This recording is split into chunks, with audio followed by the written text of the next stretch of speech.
to today's world. We also understand that you will eventually hear something on our platform with which you may not agree. While we strive to only present material that is in line with the teachings of the Orthodox Church, we do not necessarily endorse all of the content available on our website. Thanks for listening, and thanks for your support. Glory to Jesus Christ, glory forever. You're listening to AncientFaithRadio.com. He will be a staff for the righteous with which for them to stand and not to fall. And he will be the light of the nations and the hope of those whose hearts are troubled. All who dwell on the earth will fall down and worship him, and they will praise and bless and celebrate with song the Lord of spirits. 1 Enoch chapter 48, verses 4 through 5. The modern world doesn't acknowledge, but is nevertheless haunted by spirits, angels, demons, and saints. In our time, many yearn to break free of the prison of a flat, secular materialism, to see and to know reality as it truly is. What is this spiritual reality like? How do we engage with it well? How do we permeate everyday life with spiritual presence? Orthodox Christian priests Father Andrew Stephen Damick and Father Stephen DeYoung host this live call-in show focused on enchantment in creation, the union of the seen and unseen as made by God and experienced by mankind throughout history. Welcome to the Lord of Spirits. Good evening, giant killers, dragon slayers, wranglers of Krampus. You are listening to the Lord of Spirits podcast. My co-host, Father Stephen DeYoung, is with me from Lafayette, Louisiana. And I'm Father Andrew Stephen Damick in Emmaus, Pennsylvania, and we are live. So if you are listening to us live, you can call us at 855-237-2346. That's 855-AF radio, and you can talk to us. We'll get your calls in the second half of the show, and Mater Trudy will be taking your calls. Now, so the Lord of Spirits before go ahead. We started, we had that disclaimer thing. The content disclaimer, yeah. Yes. And I do want to say, even though the opinions expressed by me on Ancient Faith's airwaves do not necessarily reflect the opinions of Ancient Faith as an organization, they do reflect with 100% accuracy and in every detail the personal opinions of Bobby Maddox. Which is especially strange because he and I have interacted like a handful of times. It's uncanny. It's just weird. It's like a mirror. Yeah. It's uncanny. Yeah. All right. I'm going to read an ad now. So the Lord of Spirits podcast brought to you by our listeners. That's you people. And by the Antiochian men. So the Antiochian men, which is abbreviated AMEN, a men's ministry of the Diocese of Miami in the Southeast within the Antiochian Orthodox Christian Diocese of North America, will be hosting the first ever Antiochian Men Conference and Retreat from March 7th to 9th, 2024 at the Woodland Christian Camp and Retreat Center in Temple, Georgia, with the theme, The Audacity of Manhood, Strength Through Virtuous Work. The event will feature guest speakers, outdoor activities, sports, workshops, campfire fellowship, and more. Speakers include His Grace Bishop Nicholas, Father Stephen DeYoung. That's me. That's you, man. Yeah. That's right. Father Hans Jacob C. and Father Jacob Undun. And this event will incorporate the best aspects of camping, conferences, and retreats into a first-of-its-kind experience for Orthodox Christian men. Men ages 18 and older are welcome to register. Early bird registration is $149 per person, and that includes lodging for 2 nights and 6 meals. To learn more and register, go to antiochianmen.org and click on the banner at the top. That's antiochianmen.org. And here's something to consider. I'm only in one place at a time. And really? So at any point when I'm in a particular place, that means I must consider that place cooler than at least the other nearby available options. Wow. So since I am going to be at this retreat and conference, that must mean it's going to be pretty cool. Well, I mean, it is Georgia, but in March. So yes. Yeah.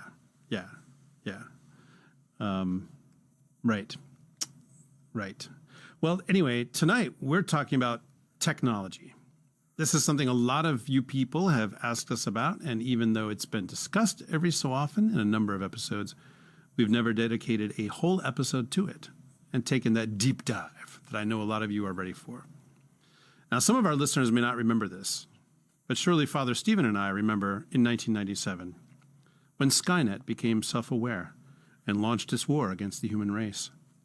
It was tough for a few years there, but later LiveJournal and MySpace saved us. So that's done. That said, here in 2023, people are perhaps more addicted to technology and also more afraid of it than ever before, or at least in recent memory. Will AI take over? What happens when the robotic police force comes online? Are we living in the Matrix?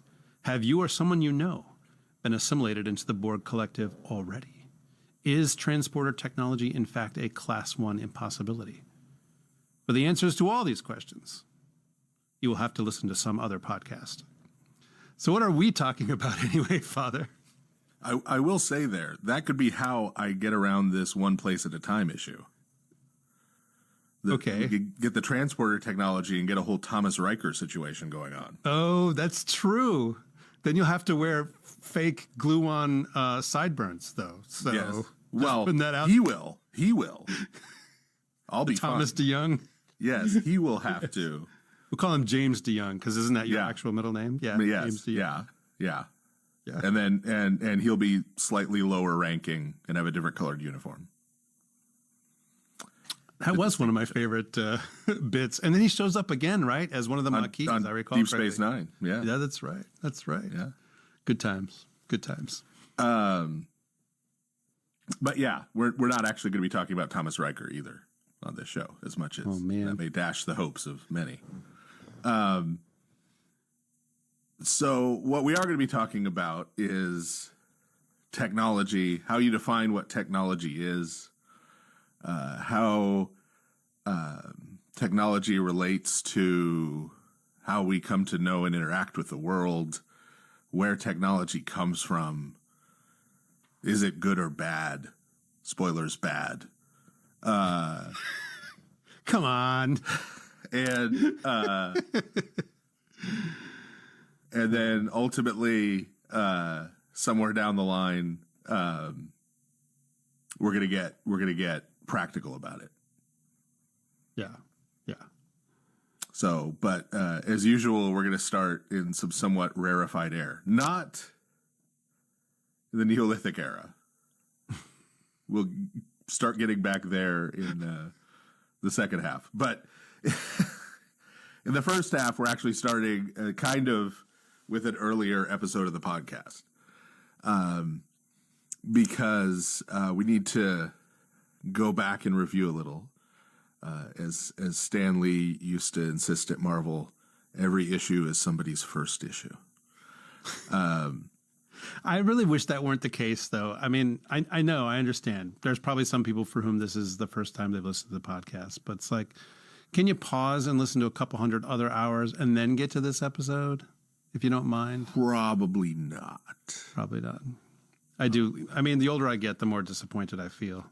Now, if you could craft a voice or at least a tonality in which you could do those little corner boxes Stan Lee used to do, like see Amazing Spider-Man number 53. Right? The sidebar voice. Or way back in Avengers 47, right? Yeah. Like you could do that, but you'd have to memorize all the episode numbers so that you could cross-reference those back. Yeah. So I think it's easier to just review. I don't know. True. Okay, fine. At least fine. At least in brief, right? And really, this episode, the questions we've gotten from folks that led up to doing this episode started with this episode we're referring back to, right? Yes. So, right. It is fitting in more ways than one.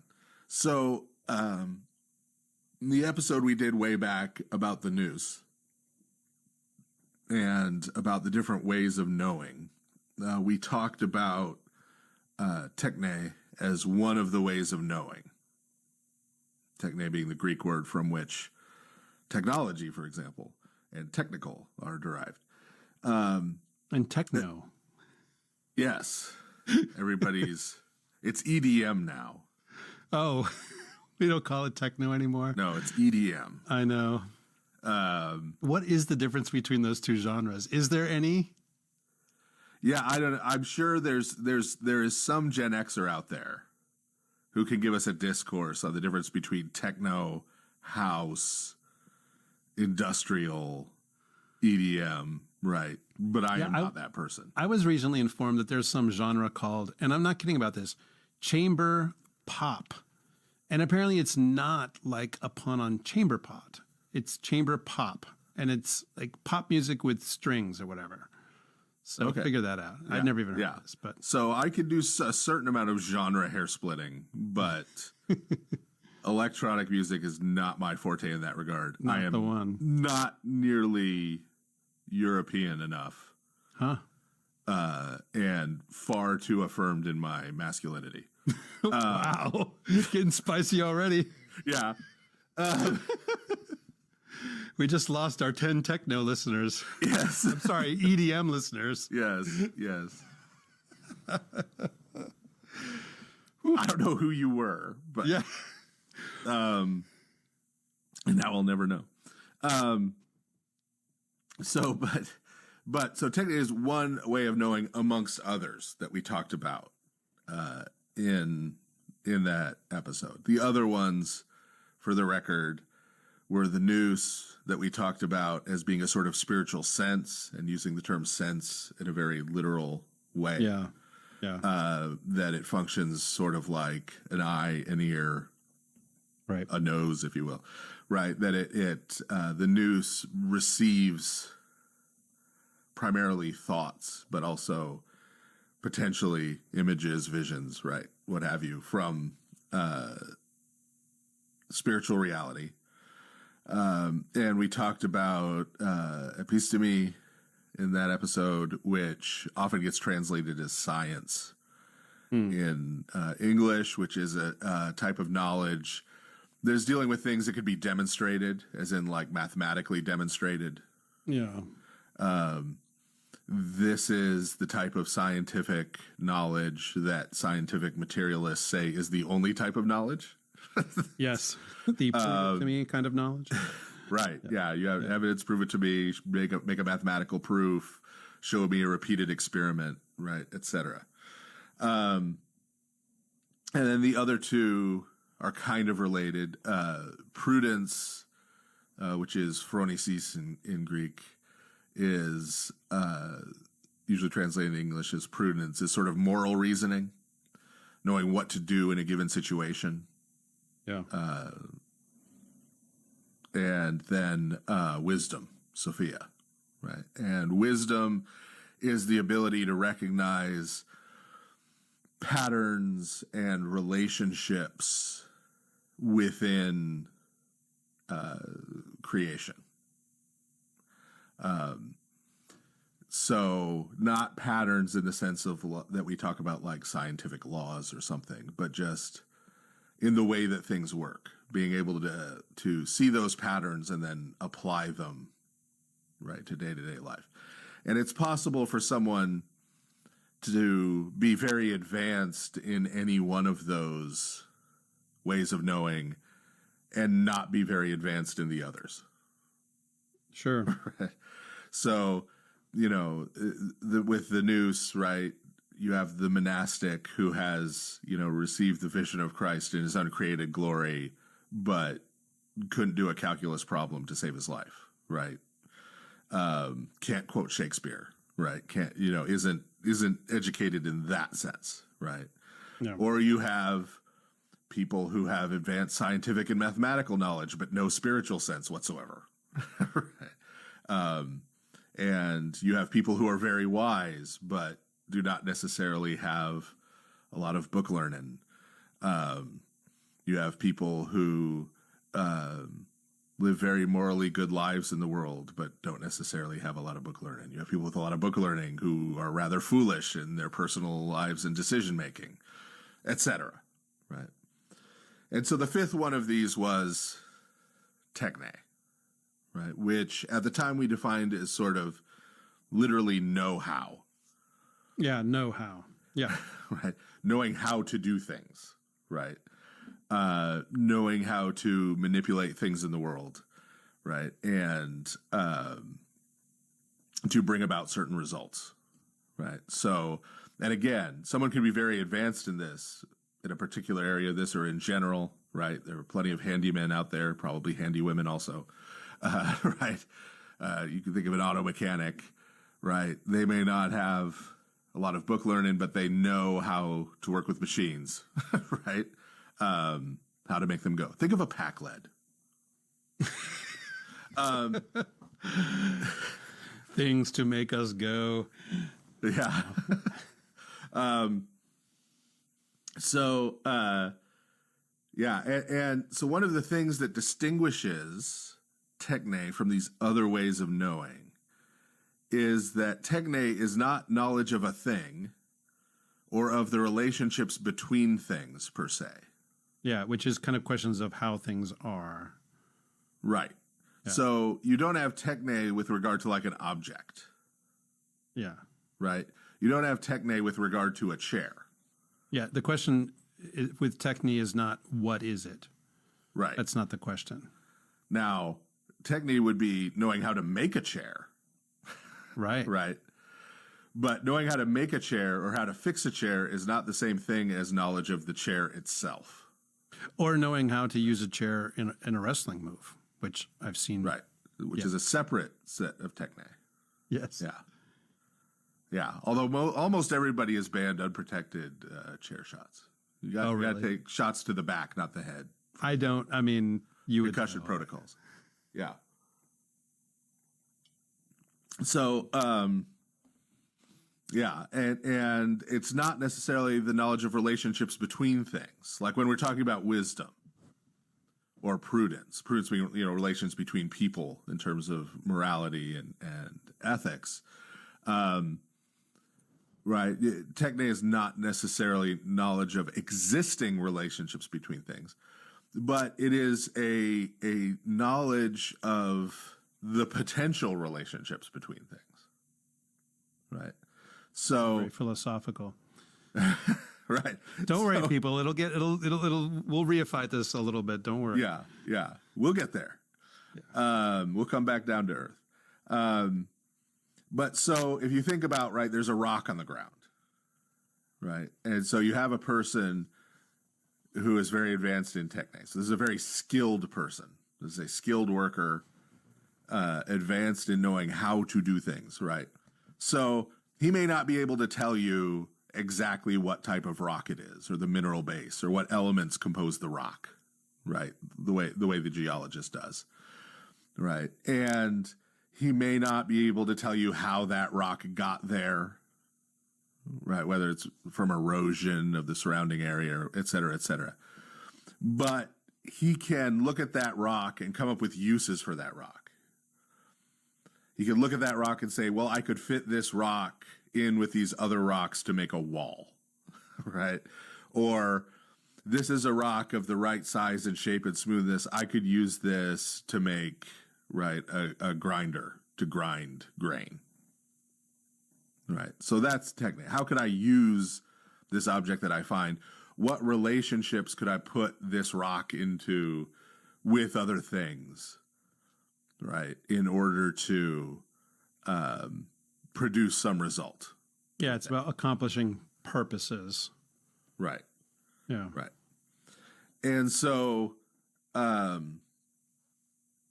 ultimately this is knowledge of how something can be used, how it can be manipulated, how it can be put to work.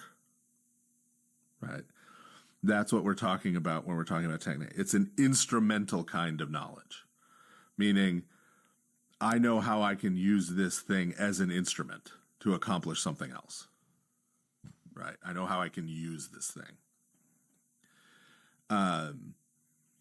And this is true also in the sense of, so one of the elements, of course, when we think about this kind of knowledge is, well, part of being able to take things that exist and put them into new relationships and do things with them is inventing things.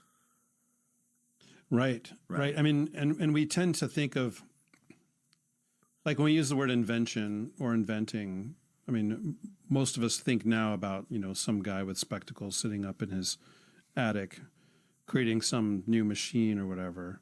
And then Thomas Edison comes and steals the patent. Yeah, exactly.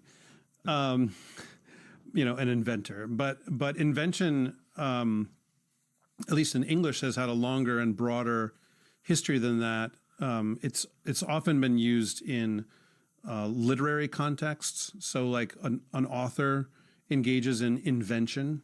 Like he's not making some kind of device or machine, but he's making characters, he's making situations, he's making plots, right? But also, it applies to like art as well and to philosophy, because all of this is the way that you use, whether it's language or pigment or whatever, for this purpose. So it's not just about making a thing. It can also be about making concepts, or ideas or whatever, right? Yeah. Taking existing ideas or words or whatever that already exist, changing them and relating them to each other in a new way. Yeah. Right. And it's worth noting, because we've talked about how ideas come from outside of our heads, right? In that episode on the news, we talked about how thoughts come into our heads. Thoughts are like sights or sounds, right? Sights and sounds aren't generated within our brain, hopefully, right? Barring mental illness.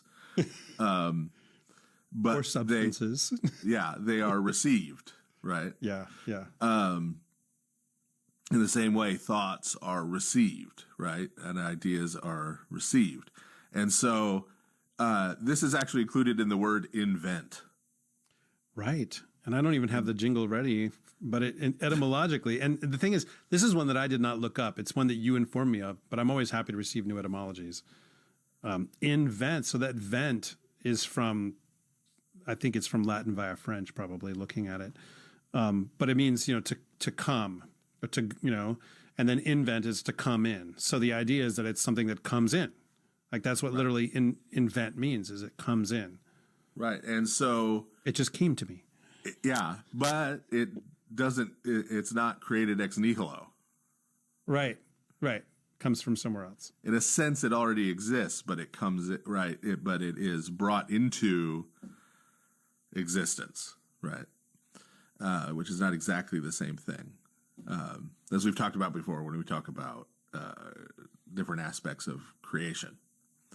But so why are we going through all this? Ultimately, we're going through this because we want to talk about technology, and so talking about techne is to try and get us to a definition of technology, right? And ultimately, every product of techne, right? Every product of that way of knowing, of that mode of reasoning, can be rightly called technology. So we tend to have a lot of arbitrary lines in our head, right? In terms of what's technology and what isn't. Right. So we tend not to think of primitive things as technology, like the wheel.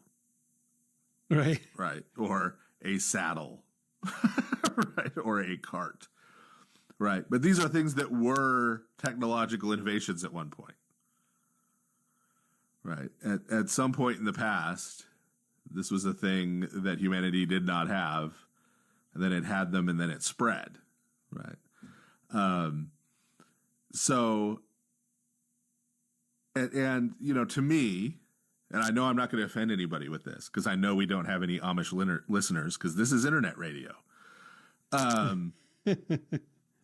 to me, one of the basic problems with not like Mennonites, etc., not all the Anabaptists, but with the Amish per se, is the line they draw on technology seems to me rather arbitrary.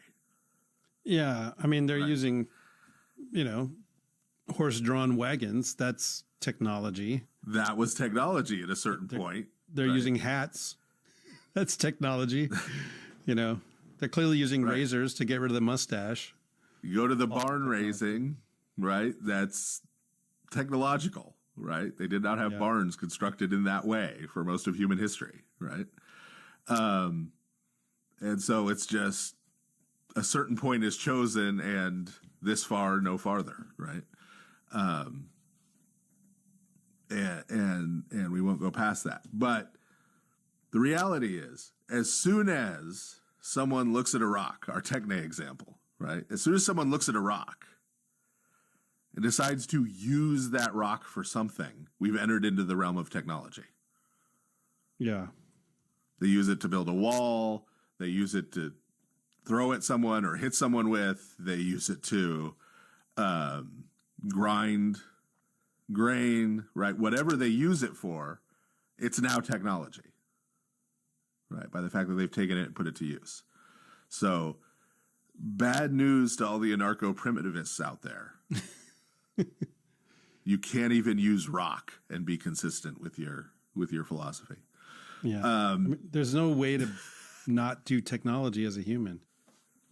You're using stuff. Yeah. Well, I mean, I guess you could just walk the earth naked and eat berries you pick directly from a plant with your bare hand. I guess. Please don't do that, though, people. I don't know how long your life would last, but that's. Yeah. You couldn't come into cities because you'd be using the road or the sidewalks. You'd have to stay out in the wilderness, right? Doing this at all times. Yeah. Right. And so this is an important distinction to make right at the setup, because as much as I joked at the beginning that no, technology is bad, obviously no one can say that all technology is bad, right? Because at least not and be consistent, right? We all wear clothing. When it's cold, we wear warmer clothing than when it's hot, right? Et cetera. Right? So any broad generalization we make about technology, right? And so if we decide that the cutoff for good technology is like when I was 25, right? You could do that. Right, as I'm very tempted to do, and be old man yells at clouds, right? Yeah. Fine, knock yourself out. But the reality is that is an arbitrary line. Yeah, I mean, I refer to that as one's Luddite line. And you can always tell when someone has reached their Luddite line because they start referring to a piece of technology as, quote, this thing. Yeah. That's the point at which you're like, oh, this far and no farther. Yeah. Yeah. And so we have to acknowledge that we're being arbitrary, but people are allowed to be arbitrary if they want to, right? Sure, of course. We're not going to stop you. In terms of how they live their life. And so it's also important because, as Father Andrew brought up, we're not just talking about technology in terms of material, physical implements. Right. Whether we mean hammers or iPhones. Right. We're also talking about ideas. Yeah. Right. We're also talking about concepts. We're also talking about narratives and worldviews and whatever other terminology like that. These are things that are formed. Right. They're formed out of pre-existing elements, right? But we also have to be aware, and I know I've said this on the show before, this is the infamous place where I still think I might disagree with Jonathan Pajot. And someone asked him fairly directly in a Q&A if he disagreed with me about this. And I listened carefully to Jonathan's answer twice. I'm still not totally sure if we disagree or not. So we may have to hash this out in person at Peugeot Fest or something. But so, as we said, techne, including when we're talking about ideas and concepts and worldviews and narratives and these kind of things,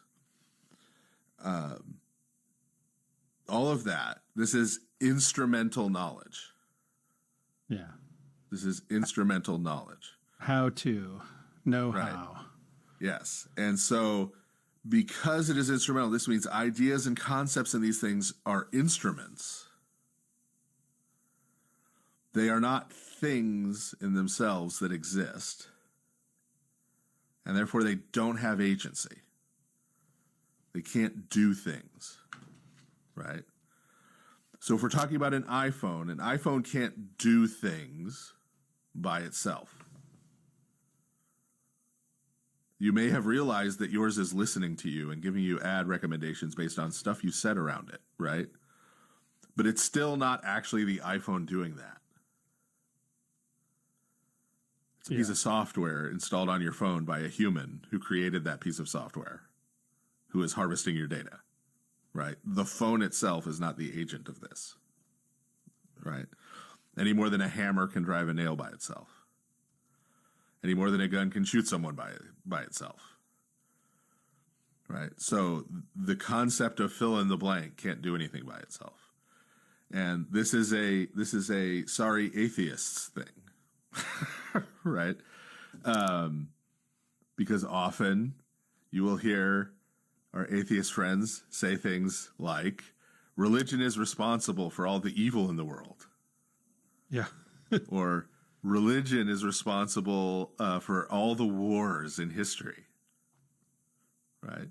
Now, aside from prima facie being kind of ridiculously broad statements, right? Religion can't do anything, right? What the atheist is actually talking about there is not quote unquote religion. They're talking about God. Yeah. But since they've decided to be an atheist and don't believe in a God, they can't say God is responsible for all the wars that have ever happened. They can't say God is responsible for all the evil in the world because they don't believe in him. So they say religion. Yeah, I mean, you could say something like, all the wars in the, now this is not true, but you could say something like all the wars in the world include a religious element or are, motivated by religion or something like that. Well, even motivated by. Yeah, right. Even motivated by doesn't work. Yeah. Because you can say in every war, people have used religion. Right. Instrumentally. But religion doesn't cause things. Agents cause things. Yeah. Right. So religion doesn't kill people. People kill people and use religion sometimes to justify it. Various religions. Right.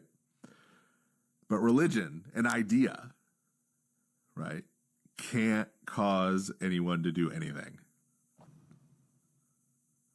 Yeah. And this is super important to understanding history, to understanding how the world works, to helping you defeat Plato brain. Right?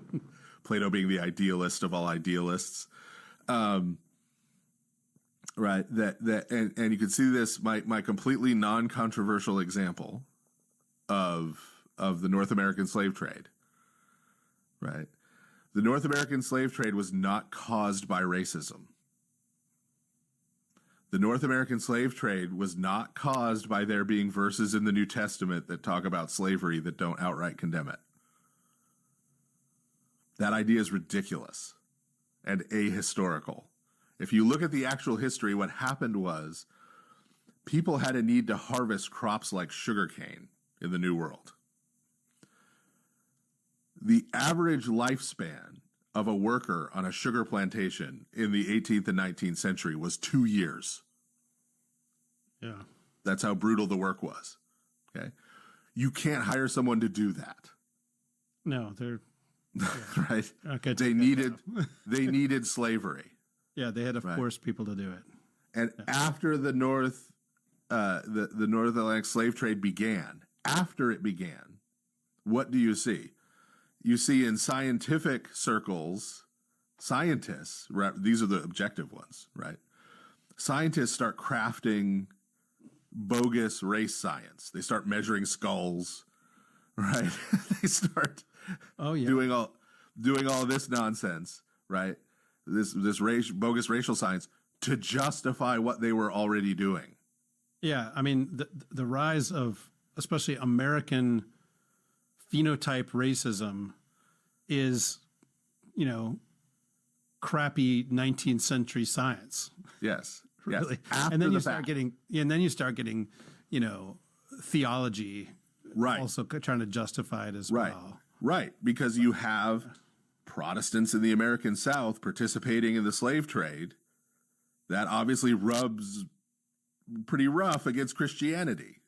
Yeah. Right? So Yeah, what right. do they have to do? You have to decide they're less than human. Yeah. What do they have to do? They have to craft new ideas that will make it acceptable.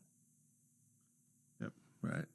Those ideas are instruments, right, that they use to justify themselves.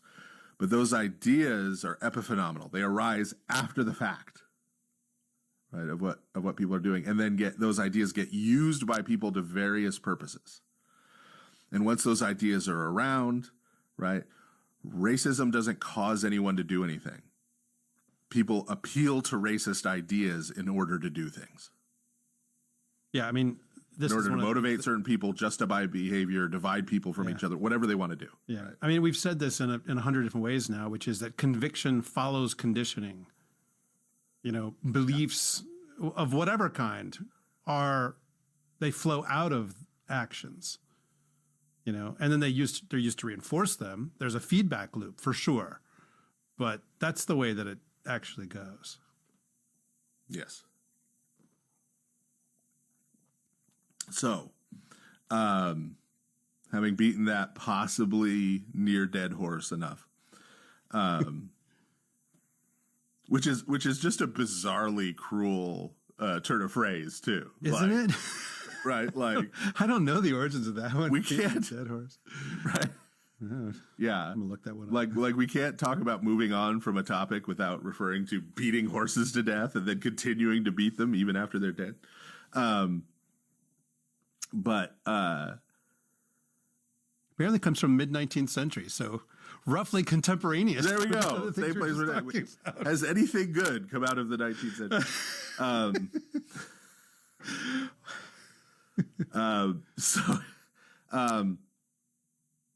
I guess Saint Seraphim of Seraph. There, we'll answer our own question. And other saints came out of the 19th century. So, in the ancient world, right? In the ancient world, we've been talking about techne. We've been using a lot of contemporary examples, right? Or roughly contemporary identifiable examples. But in the ancient world, remember, there isn't this split between material reality and spiritual reality, right? Yeah. There isn't this sort of schism, right? So when we talk about technology, especially as modern people, we are very deliberately often talking about material reality and only material reality. Yeah. Right.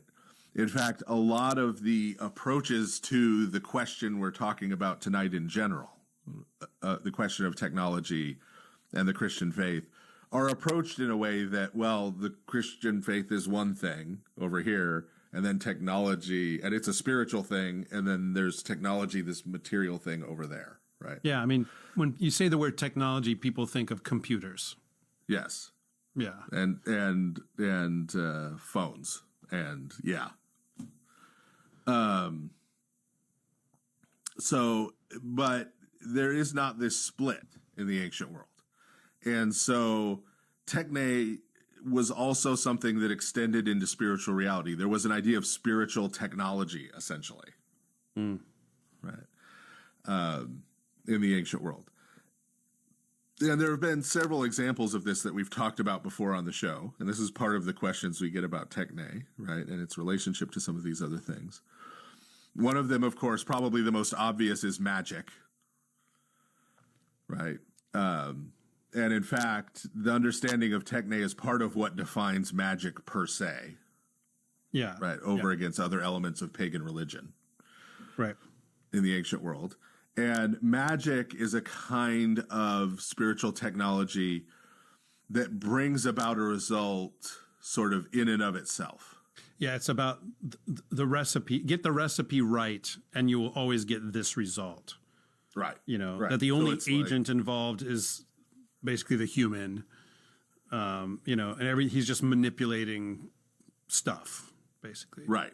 Right. And so just the same way that you have a recipe for baking bread, right? And if you follow it correctly, you end up with a loaf of bread, right? You have here's the love spell, here's the way to curse your enemy and give them the evil eye, right?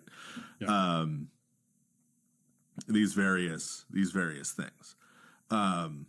They might sometimes involve the invocation of some kind of spiritual being, but it's not the invocation of a spiritual being to enter into some kind of relationship or two-way conversation. It's doing this will compel this spiritual being to do what you want it to do.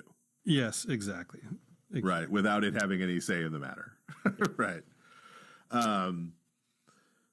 So then we've also talked about techne in a spiritual sense in regards to idolatry.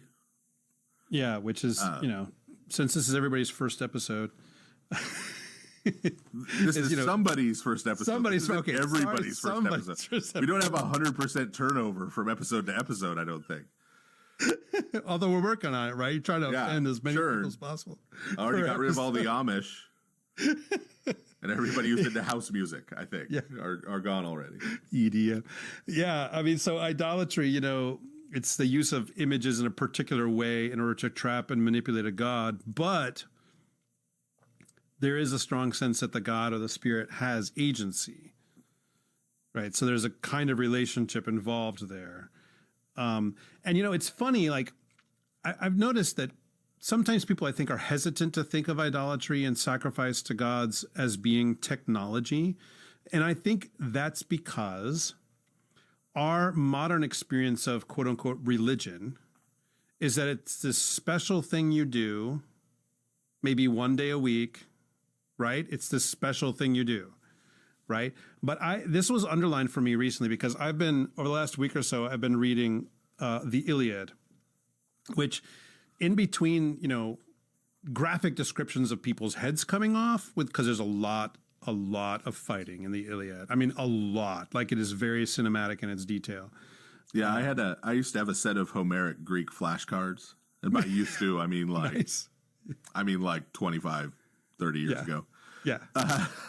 That's when I was first learning classical Greek, and like the Homeric vocabulary cards, you learn like 13 words for spear. Yes, exactly. 12 words for shield. Learn some exciting phrases in ancient Greek, like "I have judged you worthy of death." Yeah, yeah. Right. I have skewered your throat with my spear. Yeah, right. Exactly.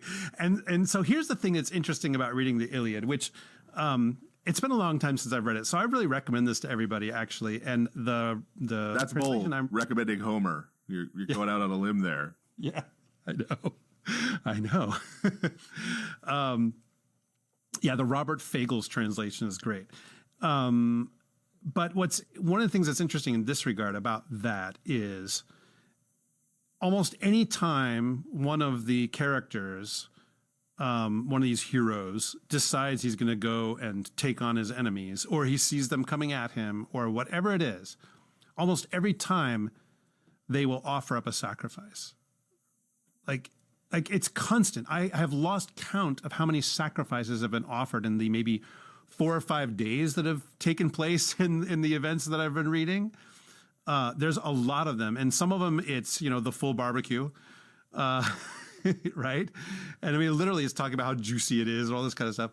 But in many other cases, it's, they're filling up their cups with wine, but they always pour out a few drops or sometimes the whole cup to Zeus or whoever. Right. So it's not special. It's instrumental. It's like, we're about to do this thing. We need this. We want Zeus to come in. Although Zeus mostly likes to sit on his throne and laugh at everybody killing each other. We want Athena to show up. We want Poseidon. We want Ares. We want Aphrodite. Yeah. Seems like he might be on the other side. We need to get him back on ours. Yeah, it's super tactical. It's very tactical and strategic, these constant offering of sacrifices. So, I mean, if you want to see this sense of instrumentality in terms of sacrifice, read the Iliad. Really. I mean, it's, again, I've lost count of how many sacrifices have happened, and I'm 60% of the way through. Yeah. Yeah, for Alexander the Great, there was no difference between, the phalanx and offering the correct sacrifices to the correct gods at the correct time. Yeah. In terms of how he viewed those. These are both battle tactics. Yeah. Yeah. Right. These are both, right? It's both technology in terms of strategy, right? And tactics. Yeah. And so this is an instrumental thing, right? It is very much instrumental. It is getting someone to do what you want, right? The difference then between your sort of run-of-the-mill paganism with idolatry and sacrifice and stuff and magic is that within sacrificial ritual, there is the idea that the god can reject the sacrifice. Right. And the god can decide he likes the other sacrifice better, other guys sacrifice better, or what have you. Read the Iliad. It's all there. Like, this is a poem from 2,700 years ago. Like, again, we're not making this stuff up. Yeah. Right. And so when you start using techne, some people may already be ahead of at least where we're talking here. They may be thinking, well, you can not only approach like a rock or a hammer or a piece of wood or a block of marble that you're going to sculpt or a book you're going to write or a concept you're developing. You may not only approach that in this sort of instrumental way, in this way of techne, but as we were just saying, you could kind of approach spiritual entities that way, and you could also approach people that way, right? You can approach people in the sense of, how can I use this person to accomplish some goal? Right. And then you can instrumentalize other things like ideas, feelings, emotions, right? You can instrumentalize those things to try to get that person to do the things you want, right? To accomplish the goal. And so when this mode of techne is applied to humans, to spiritual or divine beings, it is innately depersonalizing and dehumanizing, right? You are treating that person in the way that you would treat an object in the world, right? You are treating them as a object which you can manipulate and put into place, right? And once that begins, you've taken your first big step toward the idea of sort of a mechanistic cosmos. Mm. Right. And I say it's the first big step because even though they wouldn't use the word mechanistic, right? Because there were in ancient Greece some mechanical things, literally mechanical things, but oh, sure, they had machines. They did not primarily think in those terms, right? So they would talk about fatalistic might be better in the classical Greek sense, but there is a sense in which everything becomes compelled and everything becomes instrumental, and therefore free will starts to depart from the picture, right?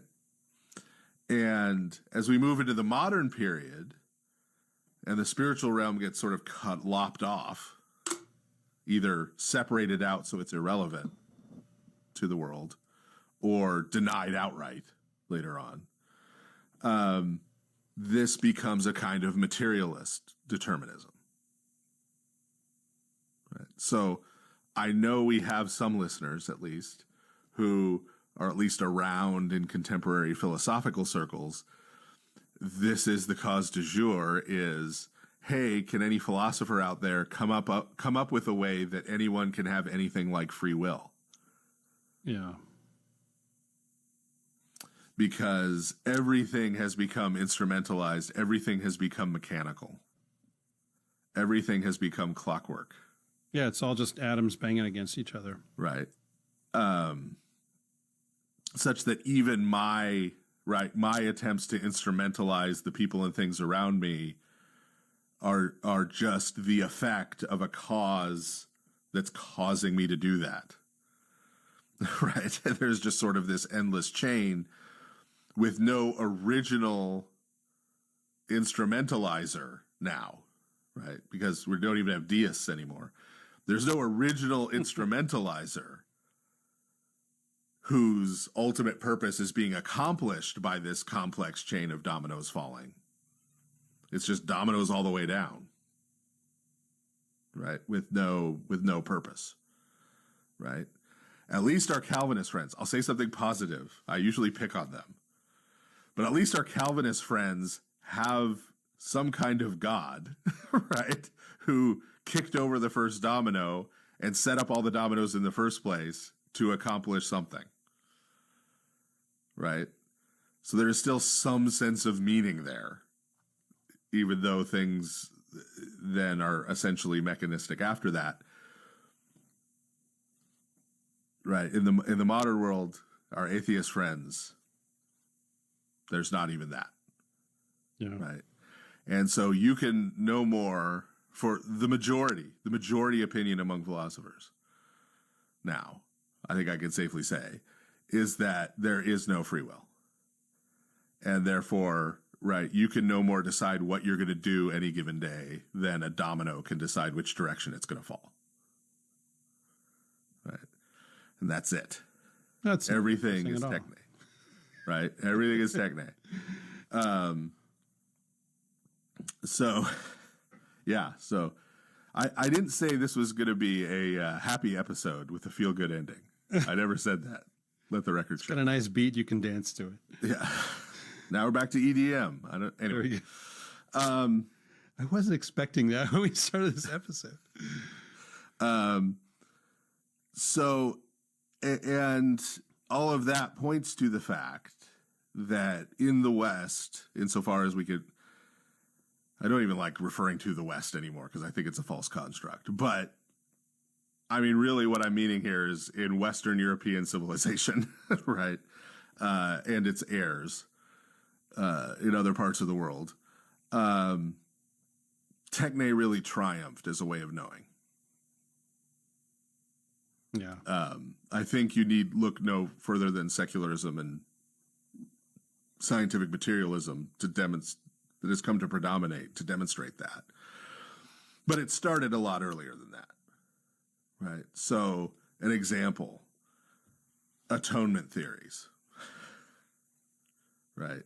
Atonement theories in general, right? The whole idea of an atonement theory in Western European theology is how does the atonement work? Yeah, like what's the mechanism by which this happens? How does Christ's death and resurrection work? Yeah. Right? Yeah. And a very good scholar like Simon Gathercole, when he goes to write his book defending the idea of penal substitutionary atonement, like a good Protestant does, right, says that the reason why that is the best atonement theory is it's the only one with a mechanism. His word. Wow. It's the only one with a mechanism that explains how it works. That makes it the best one, right? Which is very British, very Western European of him. Right? Because the only critique I'm giving of penal substitutionary atonement here, I've got lots of them elsewhere, but the only one I'm giving here is this idea of mechanism. This idea that God himself must instrumentally use some kind of spiritual technology in order to save a human being. Yeah. He can't just do it. Right. And the problem that comes. And this is the kind of thing you see in scholastic theology. I'm not just picking on our Roman Catholic friends here. Protestant scholasticism is a real thing, especially in the 17th century. Their whole approach to soteriology is along the lines of this technological approach. And this goes so far in some of the Puritans that these are the people who founded this country, at least according to histories written after Abraham Lincoln. The Puritans, right? Some of them go so far as to say that if you have faith and God tries to send you to hell, that you could press a covenant lawsuit against God requiring him to actually save you because you have met the condition of faith, and that's the deal. It's just, I'm dumbstruck by that, but I know it's real. I mean, that's an absolutely serious theology. Yes. Yeah. Now, of course, they mean this as a hypothetical. Sure, right, of course. Right. They don't think God is going to try to, they wouldn't say God is going to try to damn anyone who has faith, right? Right. But within their system, think about it that way. Yeah. Ideas arise from somewhere, right? What makes that thought thinkable to them is the mechanistic way in which they're viewing salvation. Yeah. Right? Yeah. That is a thought that had never occurred to most of our listeners, I'll bet. Right? Because they have never approached salvation quite that way, right? From that angle. And of course, right, as we said, atheistic materialism, even beyond other, there are other forms of materialism. I worry sometimes when we talk about materialism on the show that a bunch of things are getting slurried together. Oh, sure. Yeah, I mean, right. I remember when I was a kid growing up in mostly kind of Baptist and Baptist adjacent type churches, materialism was a word that meant possessiveness, you know, being into stuff, you know, basically like Madonna being a material girl. Yeah. Yeah. Yeah. So we're not talking about greed or consumerism. Right. Per se. Right. I mean, that's obviously not completely unrelated, but, and we're not talking about dialectical materialism. Right. We're not, you know, I don't think anyone would tune into this show for analysis and critique of Marx's Das Kapital. I would. So we're not. It's not what I signed up for. Yeah, I don't think we'd get even one episode out of that. like halfway through the episode, Ancient Faith would just pull the plug and be like, "Why?" Right, but we're talking about atheistic materialism, means or scientific materialism. Essentially, the belief that only things that are materially composed exist. Yeah. Again, atoms banging against each other. Yeah. That's anything that is a thing. Yeah. Anything that isn't materially composed does not exist. Right. Right. But that idea, obviously, if you have that idea, then you can see how you end up with no free will, right? You could see how everything is just mechanical interrelations and cogwheels, right? And you can see this, back to picking on the 19th century again, right? In the rise of social sciences, right? The idea of social sciences. The idea that there is some science to the way in which an individual human works, right? Some kind of mathematical formula, some kind of discoverable pattern and mechanism. And then when you look at things like sociology, larger things, how humans work in groups and groups work, right? Yeah. Why are we trying to find the techne of these things? So that we can manipulate them, so that we can change them, so that we can instrumentally get them to do what we want. Right. Which, I mean, a lot of people are doing that in a theoretically well-meaning way, although not all of them. Yeah. Historically, definitely not all of them. Yeah, historically, usually not. Yeah. There are a lot of, there may be some do-gooder social engineers now. But historically, social engineers and eugenicists are not the good guys. Right. But what you end up there, right? Because, and people have probably heard this, right? What's the debate about people's behavior? Like I said, we're going to talk about crime. Where does crime come from? Is it from nature or is it from nurture? Let's pause and think about that a second. Those are the only two options. It's either nature, it's their genetics. They're born that way. Right?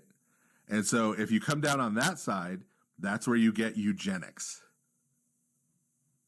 Yeah. We need to stop having people be born that way.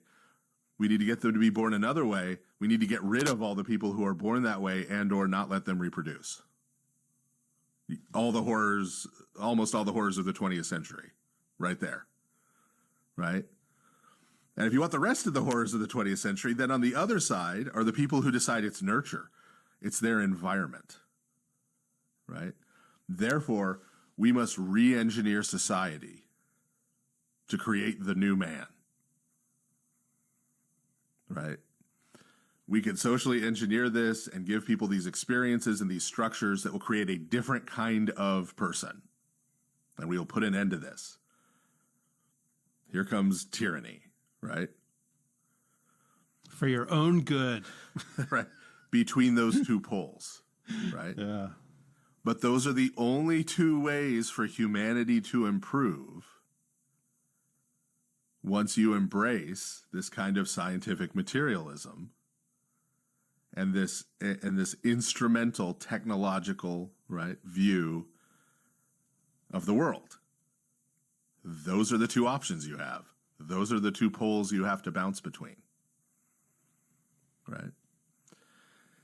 And so in many ways, although the Enlightenment wanted to cast itself as an enlightenment, as we're going to throw off the darkness of the Dark Ages, we're going to get rid of all of this Christian nonsense and right, and get to science and knowledge and reason, right?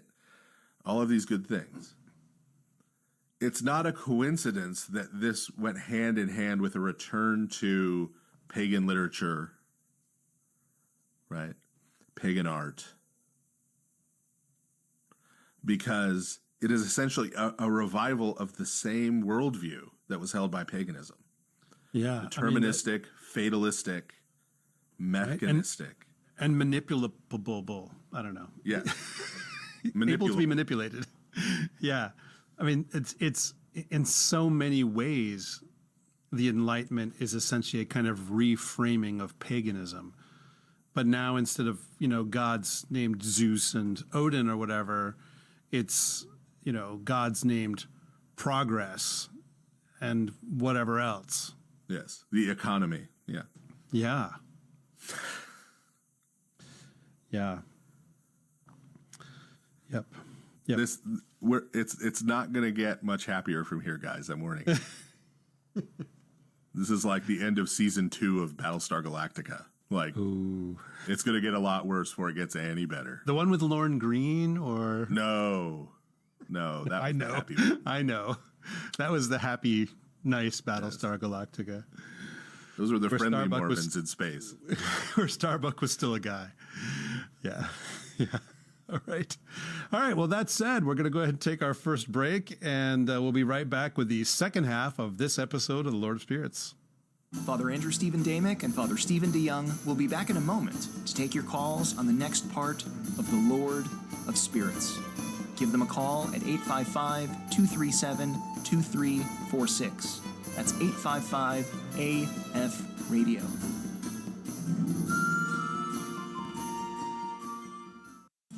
What are we to make of the unseen world and spiritual warfare? The Lord of Spirits book version is now available at store.ancientfaith.com. Written by Father Andrew Stephen Damick.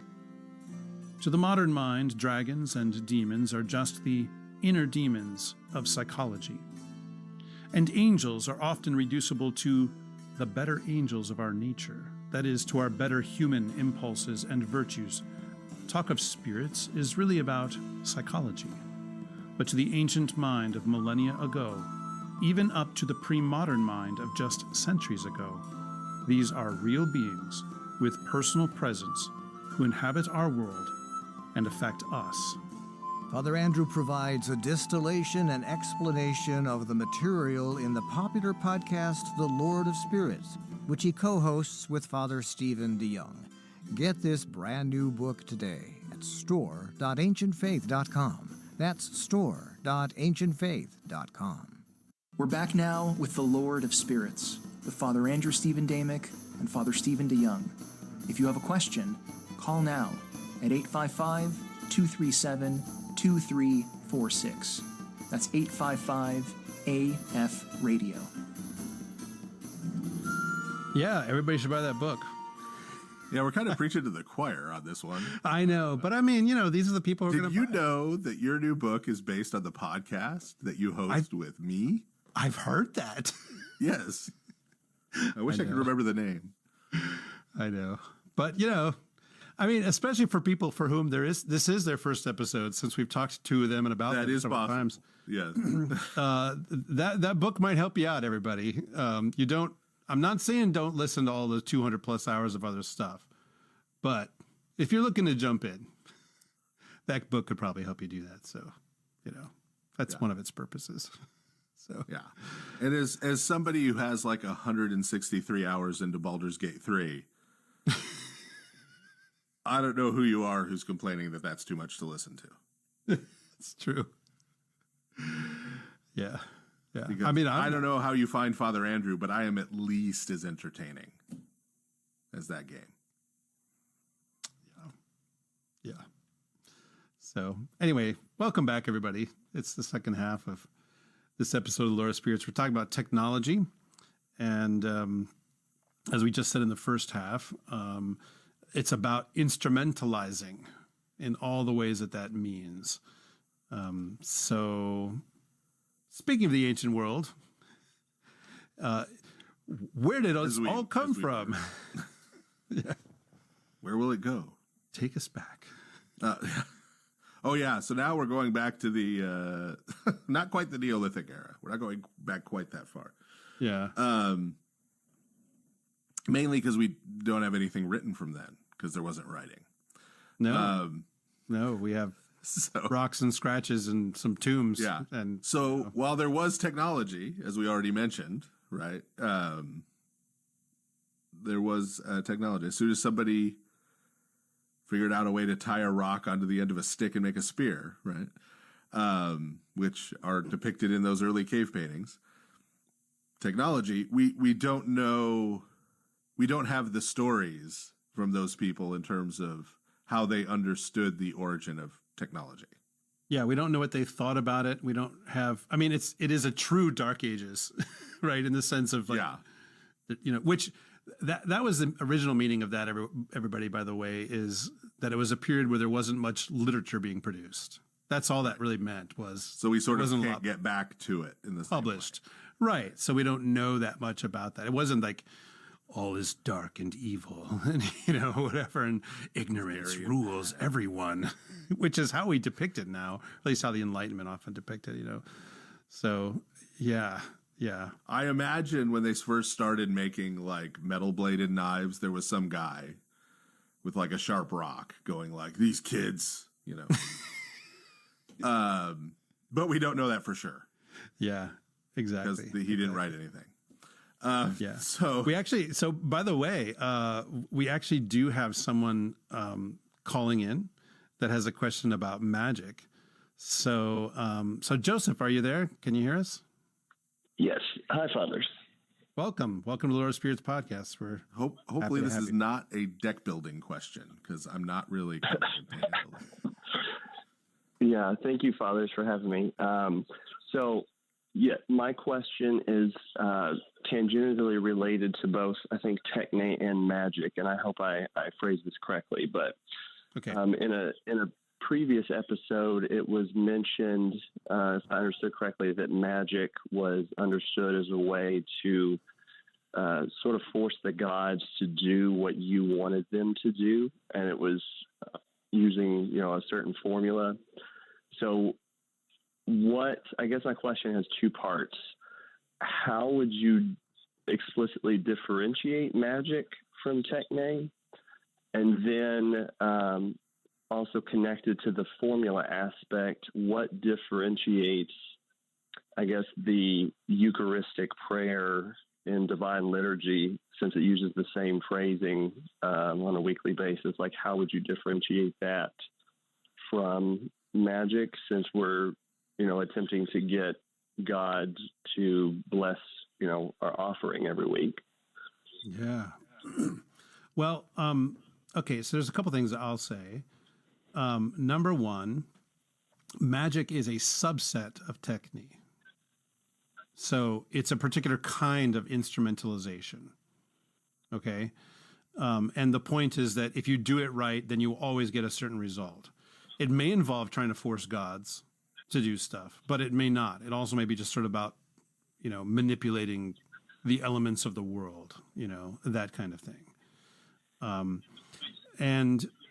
This is a good question you ask about the Eucharist, right? Because I think especially for those of us who, even if we don't have a Protestant background, we live in a Protestant country in a lot of ways, or at least a country with what's left of a Protestant culture, maybe, and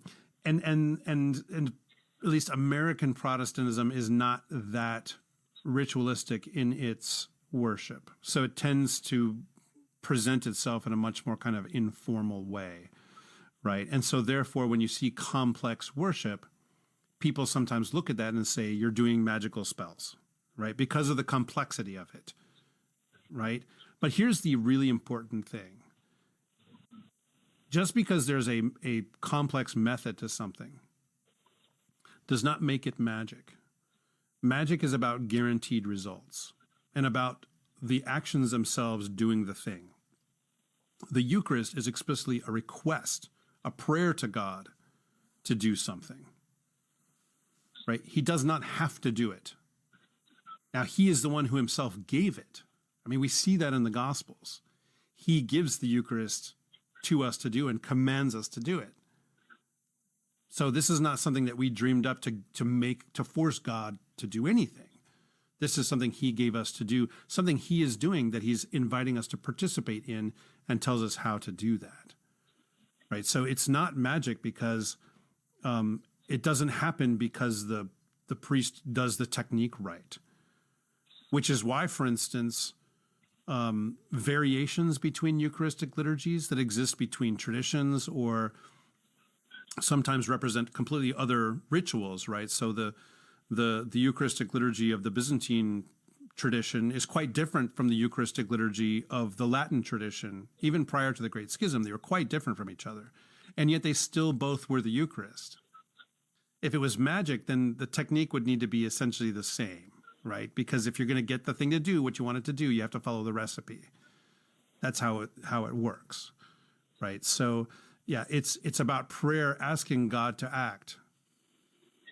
It's not about making God do anything, as if we could, right? That's not a thing. You can't force God to do anything.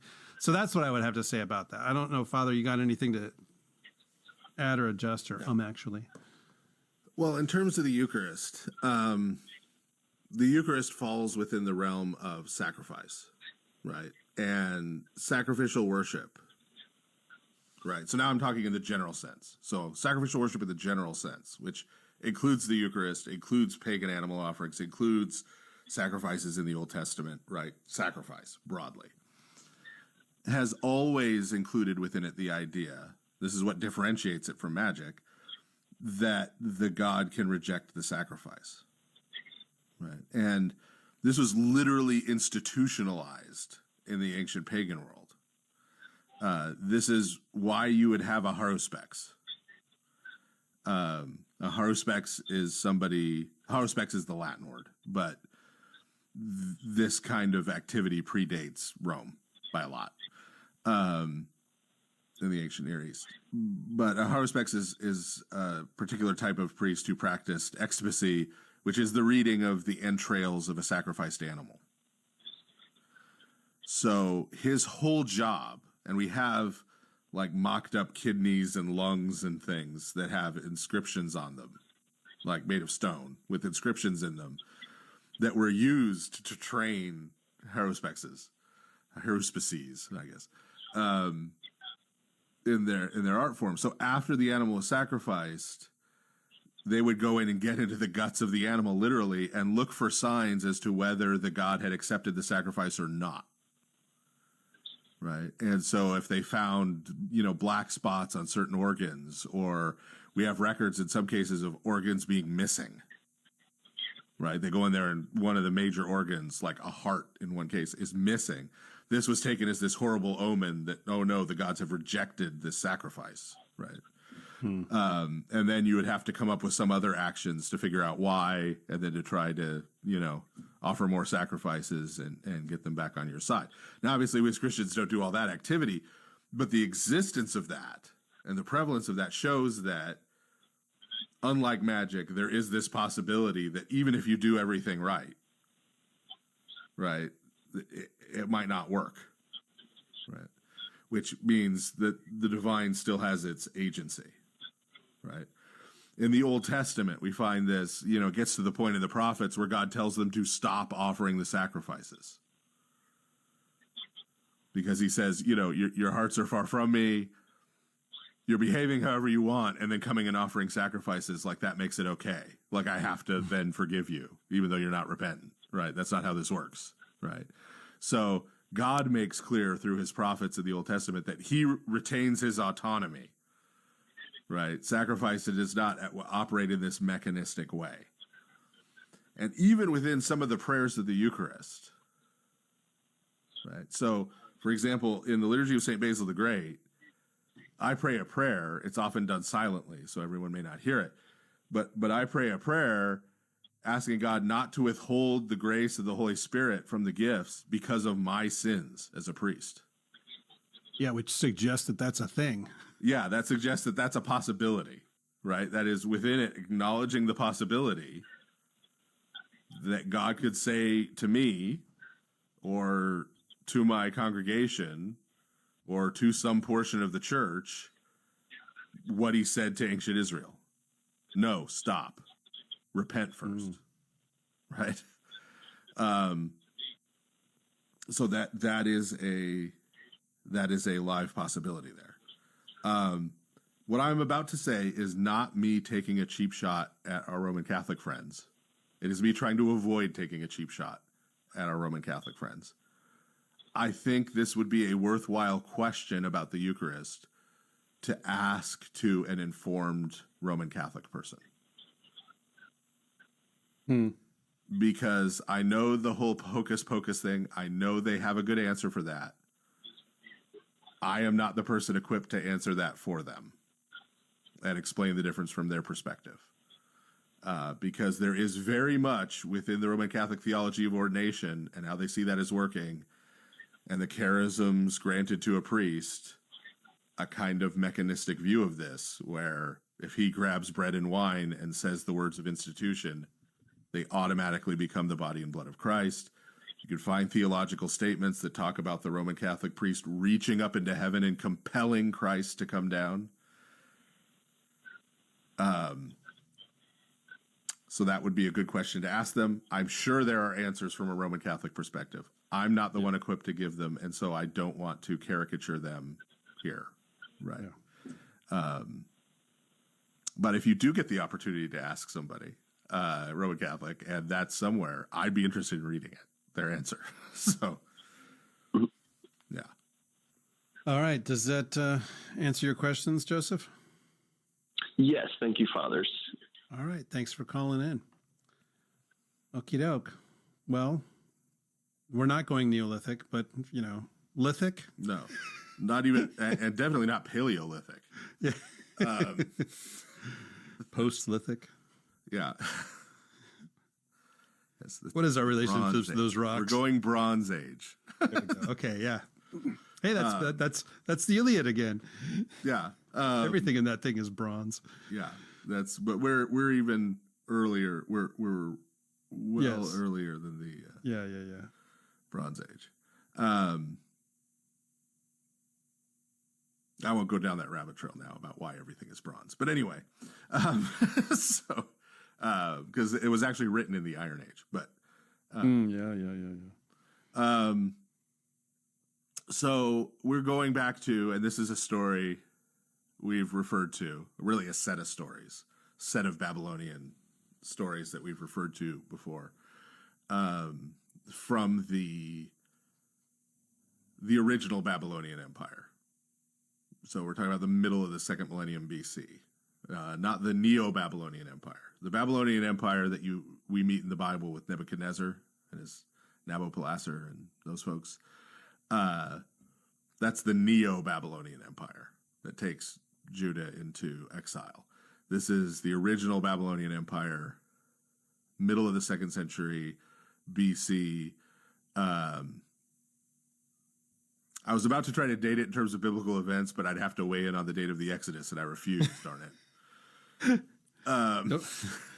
Don't jump We'll in. leave it at that. Yes. And this is the story of the Apkallu, or the 7 sages, right? Atapa or Adapa and his buds, who are, as we've talked about before, starting with Adapa, who's a sort of a fish person, supernatural being, who emerges from the rivers, comes, and he's called a sage because he comes and he imparts wisdom to the rulers. He's followed by 6 other sages.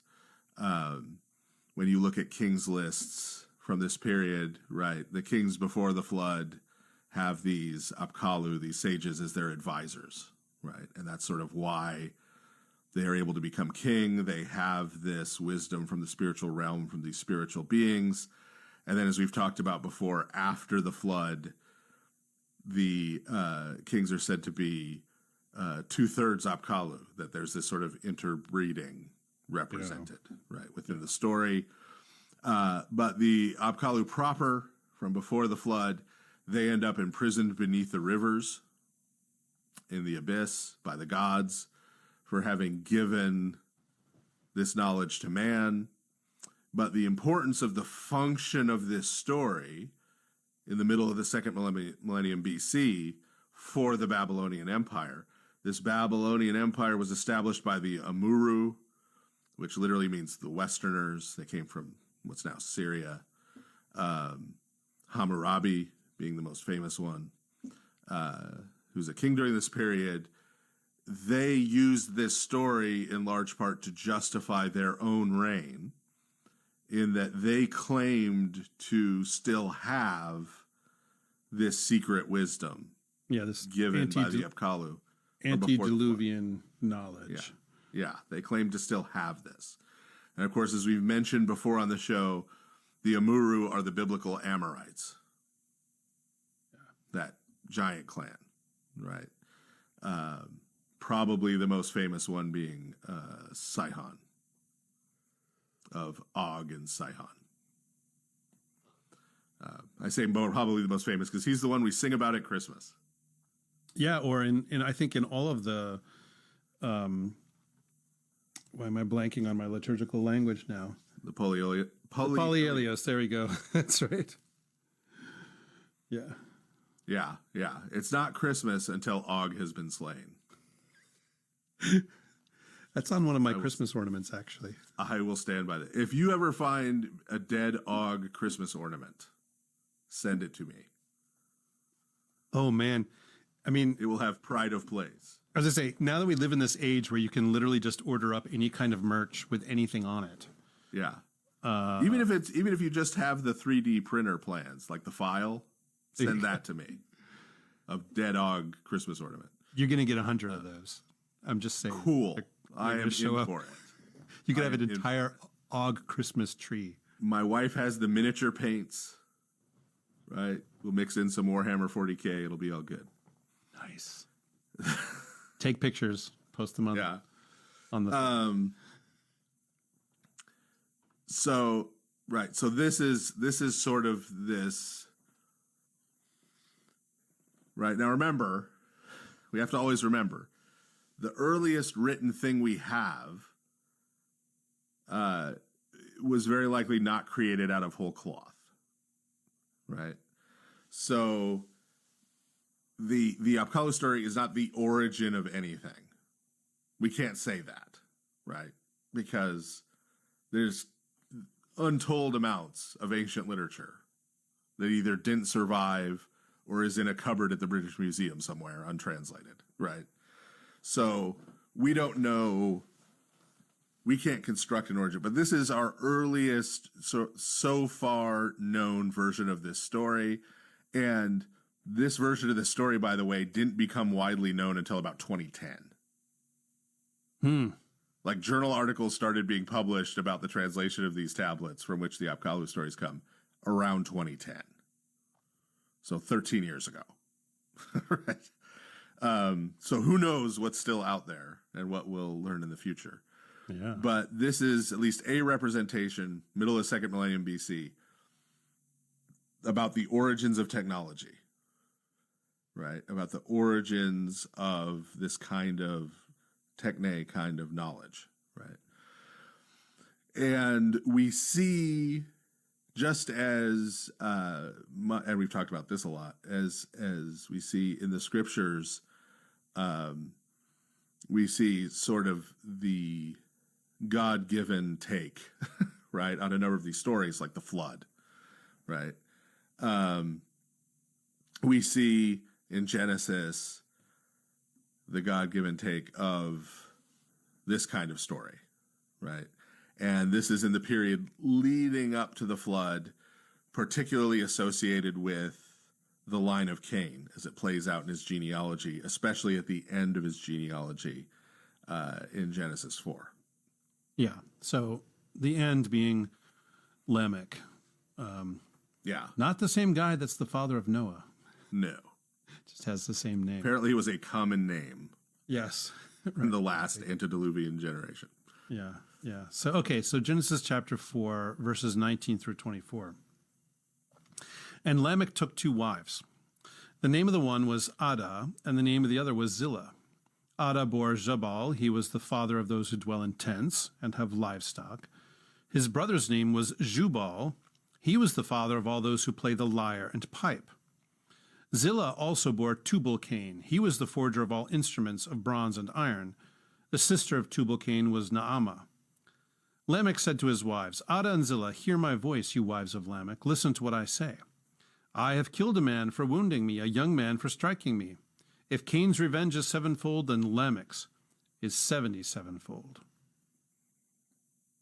Right. So Lamech is the first person who's a polygamist in the Bible. Yeah. For anyone still unclear on what the Bible thinks about polygamy. And sings this song to his wives about how great he is. And remember, Cain's revenge being 7-fold, that was the revenge God was going to take for Cain. Right. So when Lamech says 77-fold, he's saying actually he's greater than God. You should fear him more than God. Nice fella. It's not a good look. Right. So the key part here is these 3 sons, right? And what they create, right? So the first one, Jabal, is the father of those who dwell in tents and have livestock. And you're like, well, what's wrong with living in a tent? That's not the problematic part. It's the livestock part. Yeah, it's the hoarding of wealth. Because in a hunter-gatherer society, everyone has equal access to the food.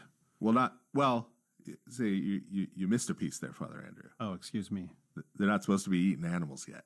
Oh, well, there's that as well. Yes, that's true. Yeah, right? So, But still. they haven't been given permission to eat animals. And so what does this represent? This is an element of God's creation that they have chosen to instrumentalize. Yeah, they're just taking it and controlling it and using it for food. Yeah. Right? That's a very different relationship with animals than what Adam had when he named them.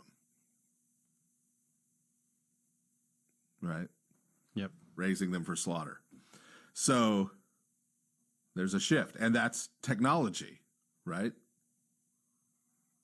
Learning how to breed, raise, kill, butcher, cook, eat, right? Animals. Jubal is father of those who play the lyre and pipe, right? This is saying music is bad. No, it's not. It's also not why we don't use instruments in liturgy, although I have at least once heard somebody try to argue that.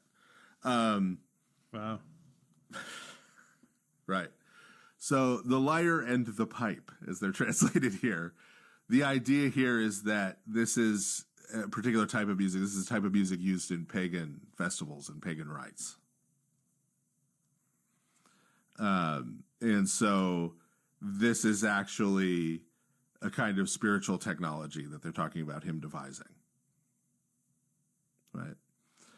And then Tubal-Cain, who, as everyone knows from the Noah movie, got into an epic fist fight with Noah on the deck of the ark during the flood. I still haven't seen that. Is it worth it? Well, it depends on what you mean by worth it. Okay. I feel compelled to watch all these things, and I was much more entertained by that one than most of them. Okay. But I emphasize the word entertained. Entertained, yeah. Not informed, entertained. Right. It's a thing, yeah. And Noah does not yell, "Are you not entertained?" Just for the record, even though it is Russell Crowe, yeah. During the fist fight. And hey, you've got Anthony Hopkins as Methuselah, so how can you go wrong? Watch the movie to see how you can go wrong. But Tubal-Cain, he's the forger of instruments of bronze and iron, right? Yeah. Again, bronze and iron tools. Yeah. So that's evil, but this is, right, why is this? What's the first thing you do when you learn metallurgy? Weapons. Yeah, you kill people. Right? Weapons for killing people. So we see that Cain's line, we're not going to read the whole genealogy, as exciting as that would be. But Cain's line that culminates here, right? You can see there's this descent, right? There's a descent from Cain pun here. But it descends downward. It gets worse, right? And this decline was not seen by, for example, Second Temple Jewish interpreters as being accidental, right? Josephus, for example, portrays Cain as the arch heretic, the one who teaches sin. He teaches sin and wickedness to his children. Yeah, he's not just like, oh, poor Cain, he made a big mistake and now he's out. Yeah.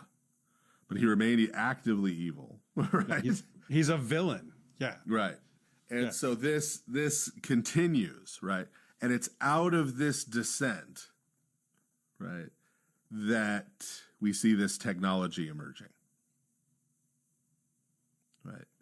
Out of this descent, technology comes. We don't read about technology coming from Seth's line, leading up to Noah. Right. So this means that while the Apkallu story is casting as this positive thing, this coming of divine knowledge, this is a great thing that gives the right to rule, right, and brings glory to a civilization. We see quite the opposite here, right? The technology is actually coming from the worst of the worst, right, and represents a descent into evil. In the Genesis account, though it's, of course, as we've talked about several times on the show, and we won't go back into again as much as it might excite people, this is the supernatural element of this is at least hinted at or pointed to in Genesis 6:1-4 in terms of the Nephilim.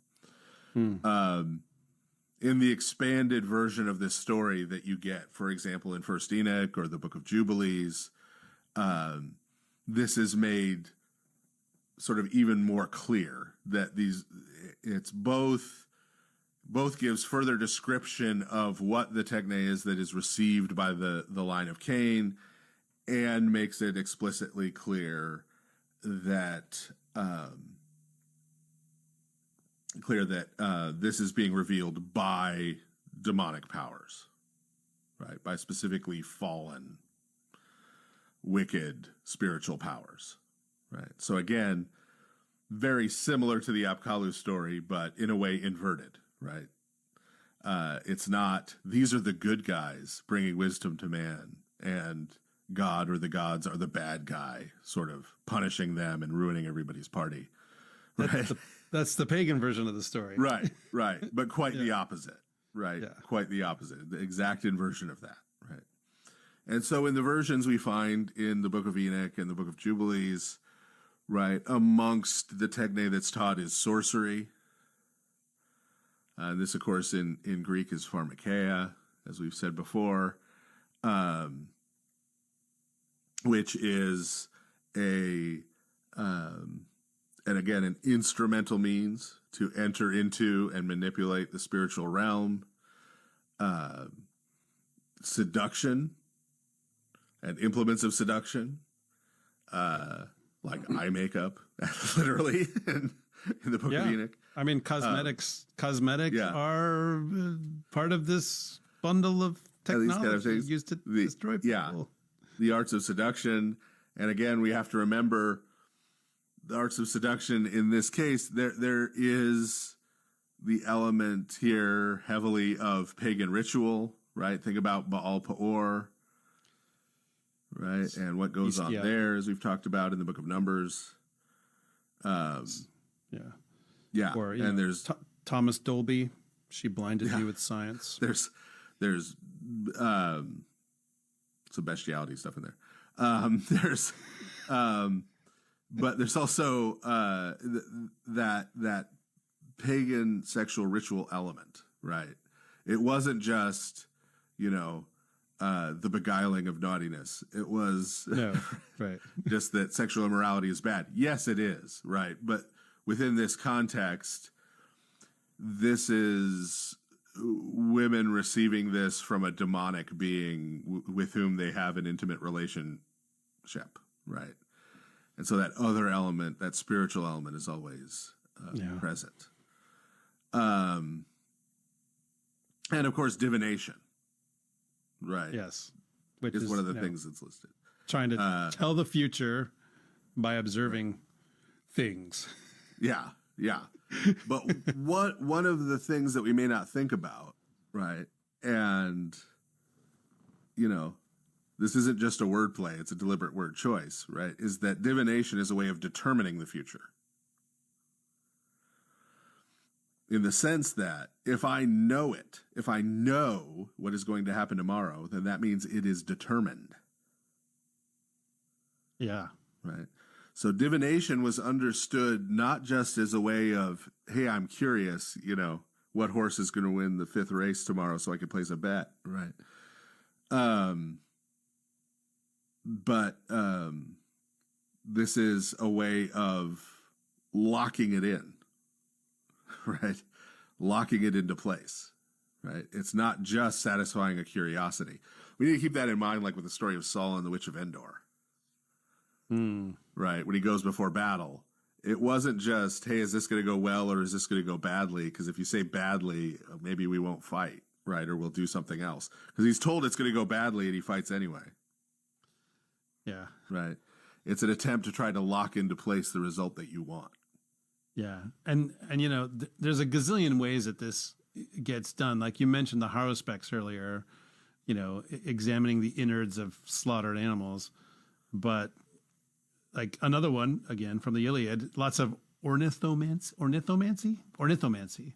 Yeah. Telling the future by observing birds, also known as augury. But, there's ailuromancy, which is cats. There's myrmomancy, ants. I mean, there's so many possibilities. Yeah. Anything that can form patterns. Yeah. You could find someone who claimed to be able to read the patterns. And it's a specialist, like it's a technologist who's able to do this, theoretically. Right. And before we move on from the divination thing, did you know there is both an episode of I Dream of Jeannie and an episode of Bewitched in which they accidentally magic up the next day's newspaper? I did not know that. And hilarity ensues involving betting on horses. And isn't that isn't Barbara Eden in both of those? No. No. Montgomery's in Bewitched. Come on, okay. man. I'm sorry. Sorry. I was distracted thinking about marmotomancy, which is what you see in Marmots? Oh. Punxsutawney Phil right here in Pennsylvania. But this whole bewitched thing, man. Not only have you let me down, I think you've let yourself down. You probably don't even know which one's Dick York and which one's Dick Sargent, do you?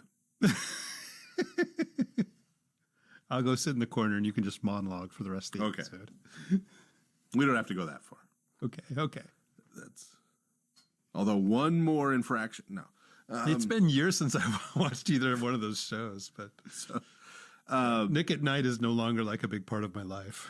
Well, and Nick at Night now is showing shows from like the 90s. So you just get depressed and feel old. I know. Apparently now, like the stuff that we listen to in the 80s is, quote, oldies.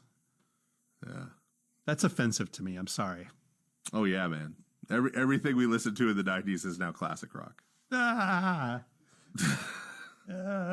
Phones turning to powder. So let's talk about Prometheus. Yes, let's talk about something older than us. Yeah. So there are obviously other places. We talked about the Apkallu story sort of being a preceding version of this story from the biblical narrative. The versions that we have, at least, of certain Greek stories, the versions we still possess, are later than the biblical account. But we see similar parallels, right? Yeah. Even within the pagan versions of these stories. So, for example, Prometheus, right, is in some places identified as a Titan, right? And so his narrative sort of fits into the Titan narrative, the overarching Titan narrative. We've talked before on the show about how, Can I just say, the most ironically named guy ever? I mean, his name means forethought. I'm like, yeah, exactly. Did you really? Anyway, so sorry. We've talked before on the show about how the Titan narrative, the Titans and being imprisoned in Tartarus, is sort of associated in the Second Temple Jewish period, and even in the scriptures themselves, in the New Testament scriptures themselves, with the rebellious angels from before the flood who are imprisoned. Right, St. Peter actually uses the word Tartarus for the place where they're imprisoned, and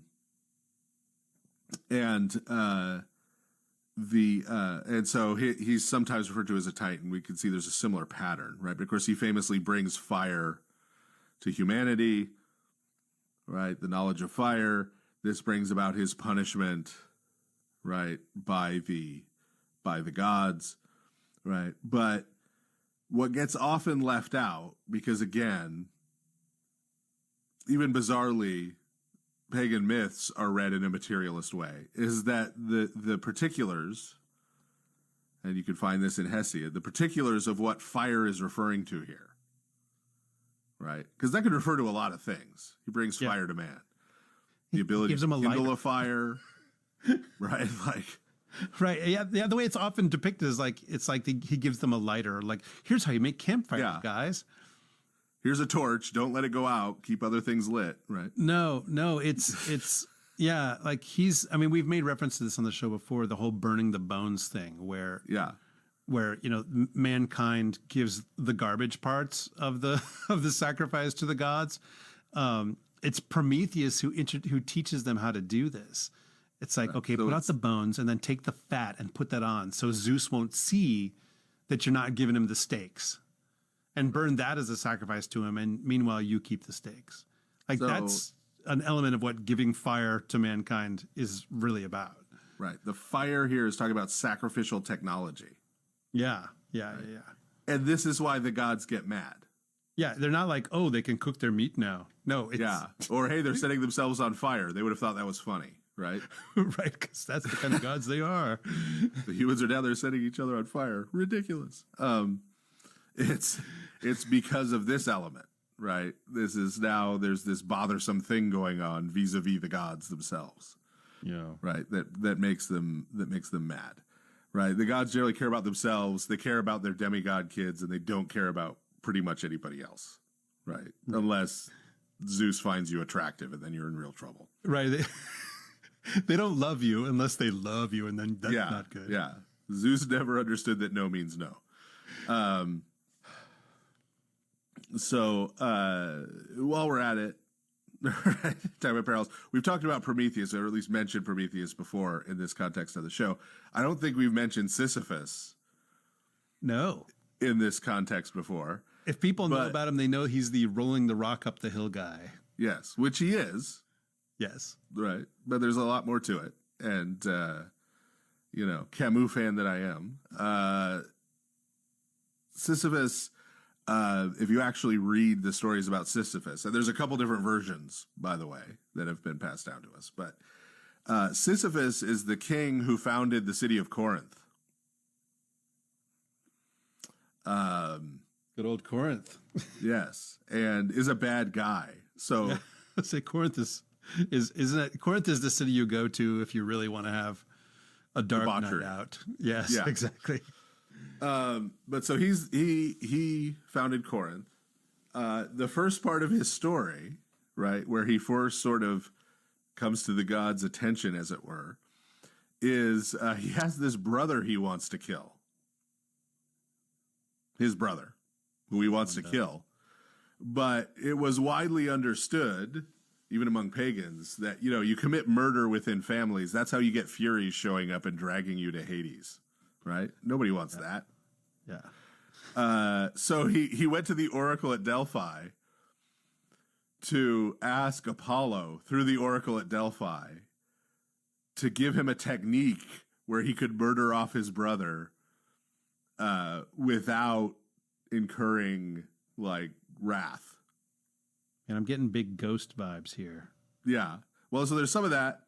There's also some Cain vibes here. Yeah. Yeah. Right? No I kill my brother, Swayze, though. don't want to get killed in response, right?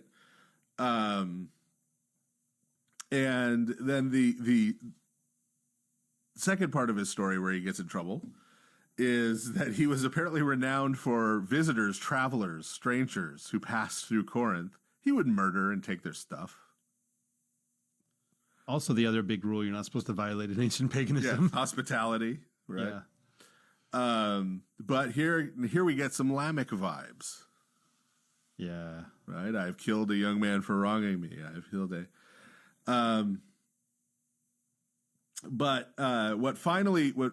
because of those two things, right? The gods killed him, right? But here's how good of a technologist Sisyphus was. So depending on the version of the story, either Thanatos or Hades, right? One of those two gods is responsible for chaining him up in the underworld, right? Because of this bad stuff he did. And Sisyphus talked either Hades or Thanatos into explaining to him how the chains worked. It could just, I mean, I can see this as like a scene in a sitcom or something, right? Yes. Now, Hey, how do these chains of death work, by the way? So they explain it to him and he figures it out. Yeah. So not only does he get loose, but he chains up Hades or Thanatos. Yeah, which has the effect of That makes a break for it. making it so that nobody can die. Right, so nobody dies. And then in the Hades version of the story, this makes Ares very mad because he's got wars going on and nobody's dying. That's no fun. And that's the thing he's into. Right? That's like his whole bit, right? In the Thanatos version of the story, because of the nature of Thanatos as a god of death, we've talked about this before on the show, but no one can die, meaning like the sick and the wounded and the infirm and the elderly can't die. So they're just sort of lingering and suffering, right? Either way, right, someone comes, either Ares in the one version or one of the other gods in the other version, and lets the death god loose again, and Sisyphus ends up in Tartarus pushing the rock up the hill. Yeah, which rolls down as soon as he gets it up there, and he has Rolls down every night. Then he has to push it back up. Futility. Yeah, it's futile labor. Yeah. Futile labor, not feudal labor. He's not Right. farm He's on a worker. surf. Yeah. Yeah. And I mean, other mythic traditions have gods who function in some of these ways of giving knowledge to mankind, secret knowledge, right? And there's different versions of it, but like none of them are quite exactly Prometheus. But I mean, a lot of it is just variations on a theme. But one of the things that's interesting to me is the kind of the second tier of this that you get, especially in, like you get in Germanic mythology, particularly, which again, reminder everybody, Germanic mythology comes to us through Christians who wrote it down, often centuries after the last pagan in their area was baptized, right? The last great pagan tradition, get baptized. And so, so it's mediated through that. And so what you get then is sort of these lesser spiritual beings, not titans or whatever, right? These kind of lesser spiritual beings who have knowledge, but it's often not in terms of like giving knowledge to people so that they can rule, but rather providing them with cool stuff. And so that's where you get this whole realm of like Smith gods, right? So my favorite is Wayland the Smith, who's actually sort of divine. And in Germanic paganism, he's often the guy who makes whatever impressive sword or bit of armor that's around in the story is often said to be from Wayland, that he's the guy who made that, or Wayland, depending on where you are, or Voland, same guy. But then you also get like dwarves, again, like they're making magical stuff, especially magical weapons. But then you also get like Wayland, for instance, becomes a tutor figure. Like gods will send their sons to him to go so they can learn stuff from him. So he still functions in that same way. But this idea, right, of the kind of the divine mediator of technology is still a thing, even though now it's kind of demoted a little bit within some of these more marginal mythologies. And by marginal, I don't mean that they're not important. I mean marginal in the sense of like being long distance away from the ancient Near East where the Bible arises and so forth. Yeah. Right. And this is not the Wayland of Wayland-Yutani Corp, by the way. For anyone wondering. Could be. No, it's not. No. Guy Pearce played him. Anyway, never mind. So, right. And of course, if we want really post-biblical, as in recent, right? Yeah. Comparatively, this is an enduring story about technology. Yeah. Right. Probably, I don't know anymore. I'm about to go on a grumpy old man rant that I'll stop myself from, but what ought be the most prominent example would, of course, be the novel Frankenstein. Yes, which is a good novel. Yes, Good it's subtitled "The Modern Prometheus." And probably we have to remind some folks that Frankenstein is not the monster. Oh, au contraire. Frankenstein is the monster. Well, right. Ah. Frankenstein's not the creation. I'll put it there. Yes, it is true. A monster makes a monster. Yeah. Frankenstein. So, but what is that about? Right? It's about this person who seeks and ultimately finds this knowledge of life and death. Yeah, how to overcome death itself. Right. And that knowledge unleashes destruction, right? It's knowledge that's not meant for man, right? That the man shouldn't have. Technically, the entire over of H.P. Lovecraft is about this. That there's just knowledge and corners of the world that humanity was not meant to poke into, right? It should just leave alone. Although, as a tech pessimist myself, right, I connect with that. And of course, if we want very recent, whether we're talking about Michael Crichton's novel or the movies, Jurassic Park is just a knockoff of Frankenstein. Yeah, yeah. Right. It's scientific secrets. We're going to make life. Oops. Right. And of course, even more recent than that, right, in terms of movies, right, Oppenheimer, right, the atomic bomb, as we've talked about in the show, its first actual use in the world was to massacre more than half of the Christians in Japan. Indeed. And then I believe, Father Andrew, that within this category of examples, you were going to channel all of your Kenergy into explaining why the Barbie movie is a good example of technique. I mean, number one, I have not seen it, which I know probably some people find shocking. Yeah. But embrace your inner Slavoj Žižek and just talk about a movie you haven't seen. We go. But yeah, I mean, like the whole Barbie thing, I mean, it is about this manipulation, right? About creating this ultimate image, you know, of She's made of I probably plastic. shouldn't get too deep It's into fantastic. it because, yeah, I mean, I never played with Barbies, you know, and I'm not trying to offend probably a anybody. good thing on the whole. Yes, exactly. I'm not trying to offend anybody who did, but I mean, but think about it, right? And I mean, it's interesting to think about this in the sense that the culture, and from what I can tell of the movie, it's riffing on this. The culture has now become sort of aware of Barbie as this unattainable, unrealistic, artificial image of womanhood, right? And, you know, Ken is the kind of an accessory to that. And from what I gather, the film on some level is making fun of that, right? And so that's where you get like, because now we live in everything is the multiverse, right? So you get this multiplicity of Barbies, and Barbie world is the world where everything is perfect, except it's not, right? And so, yeah, I mean, probably a lot of people aren't thinking of the Barbie movie as a commentary on this technomancy of our time, but from what I can tell, it kind of is. It kind of is. You know, didn't think we'd go there, did you, listeners? I'll just go with it. Barbenheimer.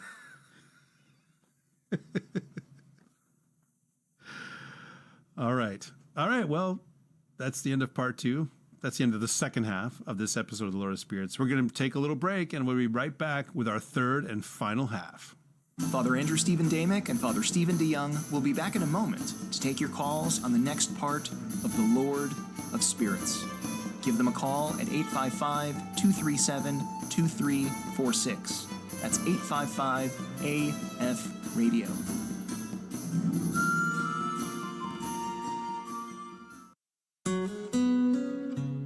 Hello, this is L. Joseph Latender. I am happy to announce the release of my new book, When You Give, Ancient Answers and Contemporary Questions. In this companion volume to When You Pray and When You Fast, I juxtapose scriptural and patristic admonitions about almsgiving with a look at contemporary issues that make it sometimes difficult to see our way forward in this regard. Along with the rationale for almsgiving, I offer practical suggestions for how almsgiving can work in our lives as modern Christians.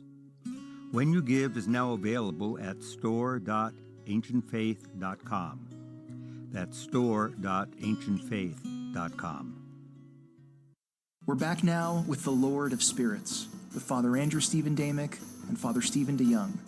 If you have a question, call now at 855-237-2346.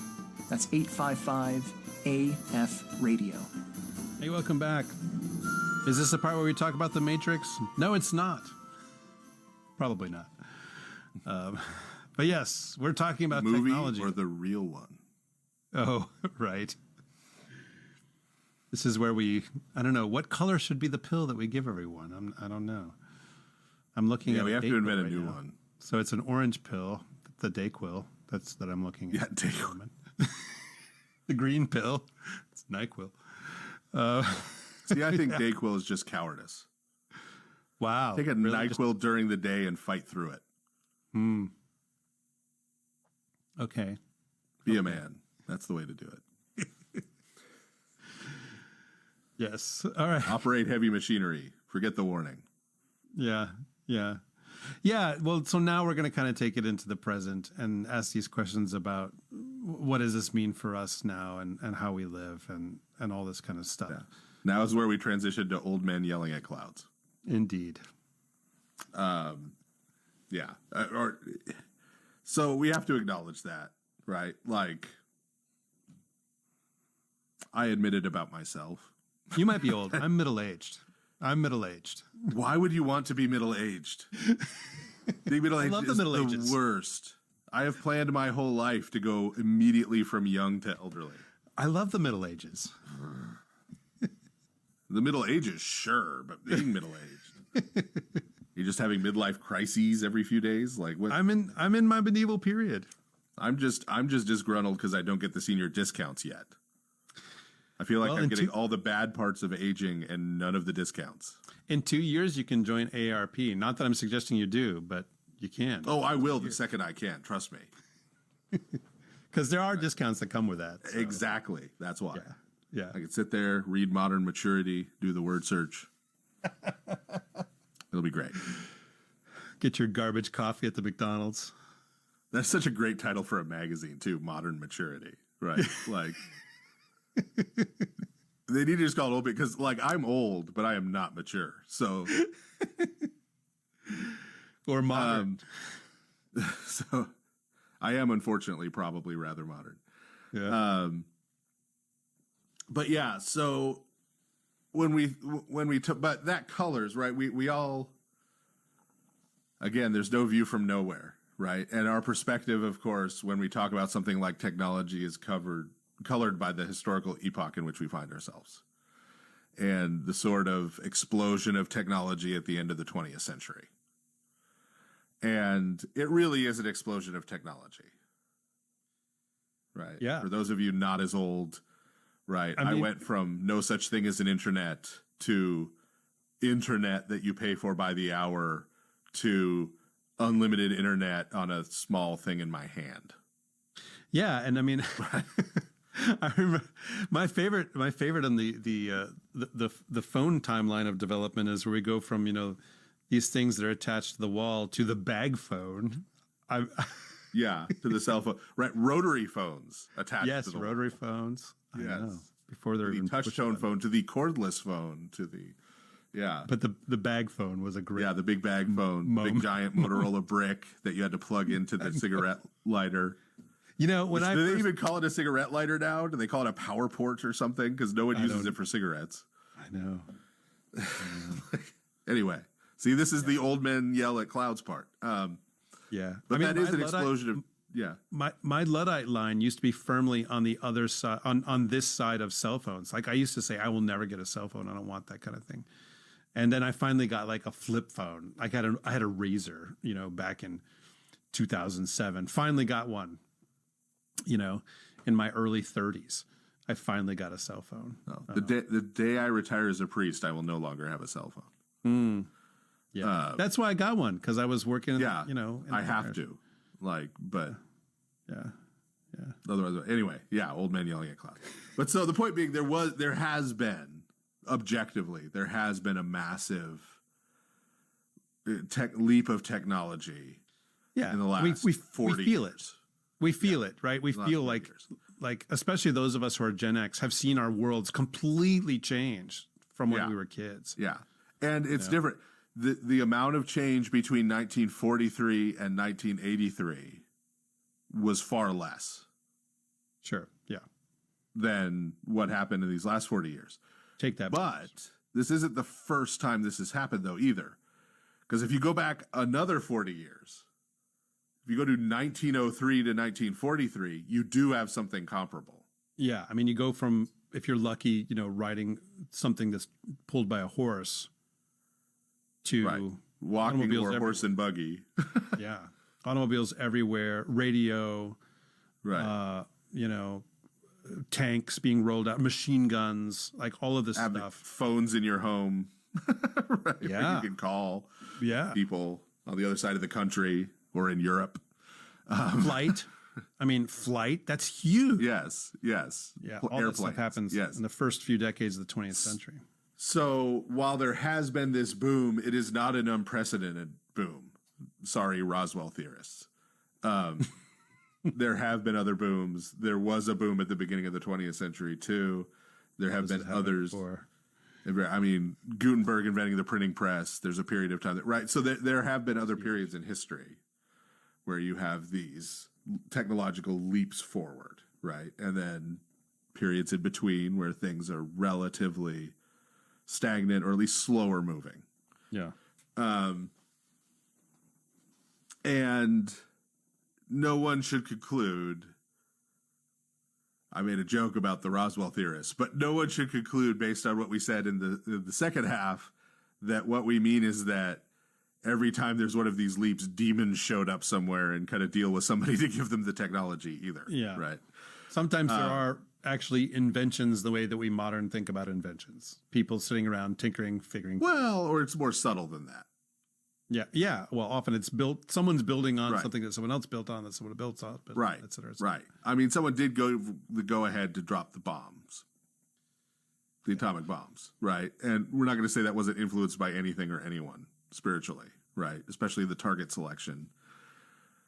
When it gets dropped primarily on Christian communities, there's something going on there. Right. But it's not as direct as what we're talking about, the Apkallu story or something. Right. Yeah. There wasn't one of the Apkallu hanging around like Clinton's White House being like, here's how to turn FidoNet into the... I was going to say, but I remember in the Weekly World News that it said that President Clinton met on a regular basis with space aliens. I know, but I only still have about, that issue around somewhere. only about 80% of what's published in the Weekly World News is true. Still read the paper. But yeah, so the question is like, because this is the question we get. Is this kind of knowledge evil? Right. Like, is Techne itself Yeah. Is it bad? evil? The knowledge, is it evil? Right. Yeah. Inherently. Yeah, there's certain things that you must not know. Yes. Things like H.P. Lovecraft, right? Knowledge man was not meant to have, right? Short answer, no. Yeah. Long answer, no. Anyway. So there is not knowledge in this sense that is forbidden to humanity, period. Right? Full stop. There is knowledge that is forbidden to humanity by circumstance. Hmm. And it's that circumstance that makes it forbidden. Yeah, like I mean, and this shouldn't be difficult, everybody, especially parents. Like I have a 16-year-old, I have a 14-year-old, I have an 11-year-old, and I have a 6-year-old. There is certain knowledge that the 16-year-old, it is okay for that one to have, but not for the 6-year-old. Inappropriate. The circumstances are not right. It is forbidden. You know? Yeah, you don't go to a 4-year-old and say, everyone you know is going to die someday. Right. Right? I learned that Or, the way. now this is how this box of matches works. Yes, right? Like, Which, like a 4-year-old, you could show them and they could light a match. They could get that. You know? Like they're capable of that. Ask me how I know. Right. And, right. So this is, right, a simple concept. But this goes even to, right, go back. We're going to go back again to Genesis, right? As is our want, the tree of the knowledge of good and evil, right? You want the first story of a certain type of knowledge being forbidden, that being violated, there being bad consequences for humanity. This is it, right? This is the original. Yes. Yeah. This is the Ur example. And this is the tree of the knowledge of good and evil. As it's described in Genesis chapters 2 and 3, the knowledge of good and evil is something God has. Yeah, and God is good, purely good. Like there's He has nothing that become God- like us, yeah, knowing good and evil, right? knowing good and evil. Yeah, Right? And the angels have it, yeah. right? So Which it's is not also, that this, I was gonna say that's also in Genesis 3, right? Where the serpent says, if you get this, if you eat this, you'll become, and then there's various ways that it gets translated, like God, like gods, or as I pointed out before in the show, one of the earliest Old English translations of this, it says like angels. You become like angels if you eat this fruit. right? And so this knowledge isn't evil. This tree isn't an evil tree. God made an evil tree for some reason, right? Yeah.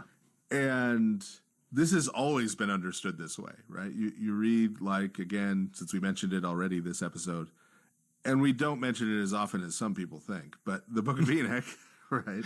Right. Just constantly talk about the Book of Enoch. Wait, what? Actually, we've never even done an episode on the Book of Enoch. Yeah. Other Enochic literature, other apocalyptic Jewish literature, and Christian literature, when you have a vision of paradise, the tree of the knowledge of good and evil is still there. It's still there. It's not cut down. It's not destroyed. There's nothing evil about it.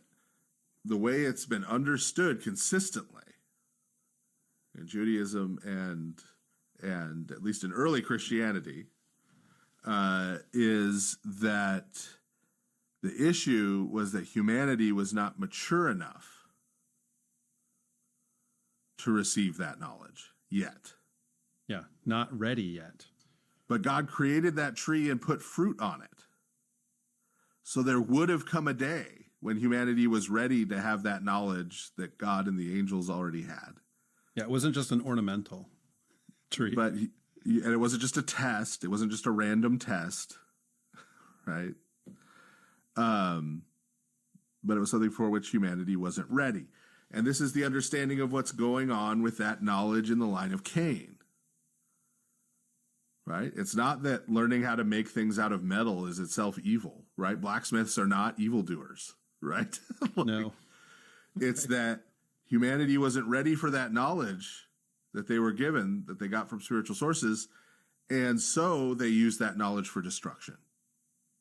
They used it to make war, to kill each other, right? Not to make useful implements to help society, right? Same thing with the other technology.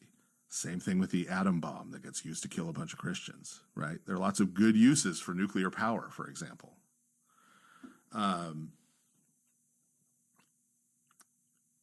But all of this begs the question, and we've quoted, I believe it was St. Sophrony who said at one point, when asked about technology, asked about this burst of technology in the 20th century, what he thought about it. And he said, if we as humans were holier, God would allow us to have more technology.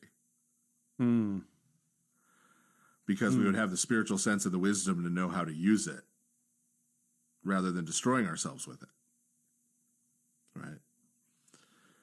But what all of this presupposes that we may not have thought about maybe in the past, right? Even people who are familiar with the way we're talking now, because we talk that way. St. Basil the Great talks that way when he talks about Genesis. The fathers talk that way. Right? There's lots of places where you can have gotten this understanding that it was an issue of maturity with Adam and Eve, that was an issue of maturity with angels. But this implies that there has to be some kind of, for humanity to be ready, requires that there has to be some sense of the collective maturity of humanity. Yeah, because technology is not ever a thing that's just one person. It's a kind of, it always spreads.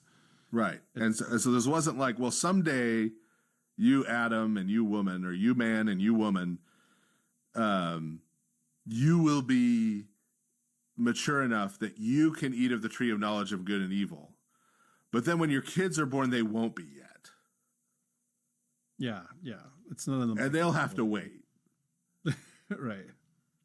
Right. This is an issue of humanity, right? And it wasn't just that, Tubal Cain wasn't mature enough as a person to learn metallurgy, right? This has to be a collective sense. This understanding implies a collective sense of humanity, that humanity has a collective maturation. Okay. And once we start thinking about that, right, there are a bunch of other things in terms of how the fathers read the scriptures and within traditional Christian theology that start to make sense. Because we've been taught to think about things purely in these individual terms. Yeah, that's because that's how our society works. Right. And not in these collective terms. So, for example, it is a commonplace when talking about why Christ was born when he was, when you're reading the Church Fathers, for them to talk about, and this idea is sort of forecast in Second Temple Jewish literature, that the history of Israel has a through line and a purpose, right? That the purpose of this history that we read in the Old Testament, in the Hebrew Bible, is that this purified, this remnant of Israel, most of Israel stripped away, but this remnant of Israel that's been purified, that's been tried by fire, right, and tested, this faithful remnant will emerge at the end. And from that faithful remnant will emerge the Messiah. Yeah, I mean, this is what it means when it says in the scripture that in the fullness of time, God sent his son. It doesn't mean that, like, oh, the date finally arrived, you know? Right. Yeah. It's and it doesn't mean, well, humanity. the Romans had really good roads, so the gospel could go lots of places. Well, then he could have waited till 1995 and it could have gone out on the internet. Right, right, exactly. Right. Yeah. No, it's right that this purpose was. And that you'll see the fathers then talking about how the history of Israel culminates in the Theotokos. Yeah. That the holiness of the Theotokos, the purity of the Theotokos, this woman who is there to become the mother of God, the one who gives birth to God, right, who gives birth to Jesus Christ, right, is the end product of that history of Israel, generation after generation, being tested and tried and finding repentance and purification and restoration to God and faithfulness to God. All of that legacy, all of that culminates in her so that she can give birth to the Messiah. Right? This is why when it comes to Revelation 12, when someone asks you, is that the Theotokos or is that Israel? The answer is yes. Yes. Yeah. Porque no los dos, right? Because this is how the fathers understand it, right? That there's this through line of history. The history is building to something, right? It is moving in a direction. Something is happening in the flow of history, and that involves, again, a collective identity for humanity. This is what in St. John's Gospel, when Christ promises that when the Holy Spirit comes, he will lead you into all truth. He's not saying, well, I taught you some stuff, but then when the Holy Spirit comes, he's going to tell you other stuff. Yeah, it's not about information. Right. Like new info, right? He's not going to tell your pastor what to say on Sunday, even though he was planning to say something else. Not that anyone would ever say that. Right? But it's that history, this movement of history, right, isn't finished. Isn't finished. We don't know what it is, but there's a reason Christ hasn't returned yet. Yeah. Right? There is something happening that is building toward that. Yeah, it's not just, to be continued. We're not just waiting. Right. But just like in the Second Temple period, for example, they were looking around going, why hasn't the Messiah come yet? Right? Because they couldn't see it from that viewpoint, right? After he comes, then everyone looking back on it goes, oh, that was the time, right? Oh. That's where things were moving all along. In the same way, right? We could look around and say, why hasn't Christ appeared? Things are getting really bad, right? But there is a process unfolding, and that is associated by the scriptures with the Holy Spirit. This flow of history is associated directly by the scriptures with the Holy Spirit. And so the Holy Spirit is the one guiding history, particularly in and through the church, right? And this is the key to understanding the Orthodox understanding of Holy Tradition. Yeah. And like this, to link back to one of our major themes, but also a particular episode about what a spirit is, a spirit, and especially the Holy Spirit who animates the church, is, it's this spirit that animates a people, that animates a group, or sometimes an individual. But in talking about holy tradition, it is this overall historical unfolding, but it's not a deterministic unfolding. Like, it's God himself is working. He has agency. He's doing all this. And sometimes, a lot of the time, we cannot see what he's doing, right? Just to think about it on an individual level, not that we're talking about it on the individual level, but we do experiencing it on an individual level. Like, for instance, if someone has had a true conversion to Christ, and a lot of you listening to this have had a true conversion to Christ, you probably could not have predicted that 5, 10 years, maybe 1 year before that happened. And it's only in retrospect that you look back on your life and see how it was leading in that direction, right? That the narrative is something that's apparent in retrospect, but not in the moment. Well, this is fractal. And it's not like God is like, well, I'm working on this guy right now and I'll take care of the rest. Like, no, God is God. So he's working on every level, always, everywhere, all the time. Which is, astonishing to even begin to think about. Right. On a personal level, this is part of why I don't talk about my quote unquote conversion story to Orthodoxy. It's at least part of it. Yeah. Because from my perspective now, my experience of my life is not, I was heading in one direction and then there was this radical course correction and I headed in another direction. Yeah. My experience of my life is from very early on, in ways that are frankly kind of ooky, God was working to bring me to exactly where I am right now. Yeah. There were hints of it in weird places. Yeah. That only from my vantage point now do I understand. Right? And so, like I said, this is part of the reason there's no point in really telling that story. I am who I am now, right? That's the result of it, right? But yeah, this is true on this macro level, right? So tradition is not, Christ told the apostles a bunch of other stuff. He said, hey, don't write this down. Just when you ordain bishops later, kind of whisper it in their ear and they'll pass it on to the next group. And so each generation of bishops has sort of passed on the secret knowledge. That's called Gnosticism. Yeah. If you think that's what tradition is in the church, go read some St. Irenaeus, right? Where he contrasts what goes on in the church and that makes clear. No, the church proclaims everything. Yeah, it's a proclamation. Publicly. It's not an esoteric secret knowledge. Right. Yes. You just don't get it, Right. No. Tradition is often defined in the Orthodox Church as the life of the Holy Spirit in the church, but that's what this means. Right? That's what this means. The historical reality of the church and her journey through the world, right? We believe is inspired and guided by the Holy Spirit. Right? And so that is how you discern Orthodox tradition, is by looking back through the history. What writings have been preserved? What writings have been promoted? What is Scripture? Well, what historically became Scripture? Right? And on and on and on.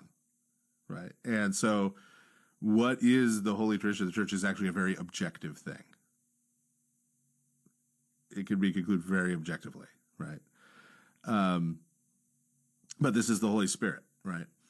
And so we have to approach questions regarding technology from this perspective of human collective identity, which is not how we tend to approach them. Because again, we've been taught to think as individuals, to think about individualism.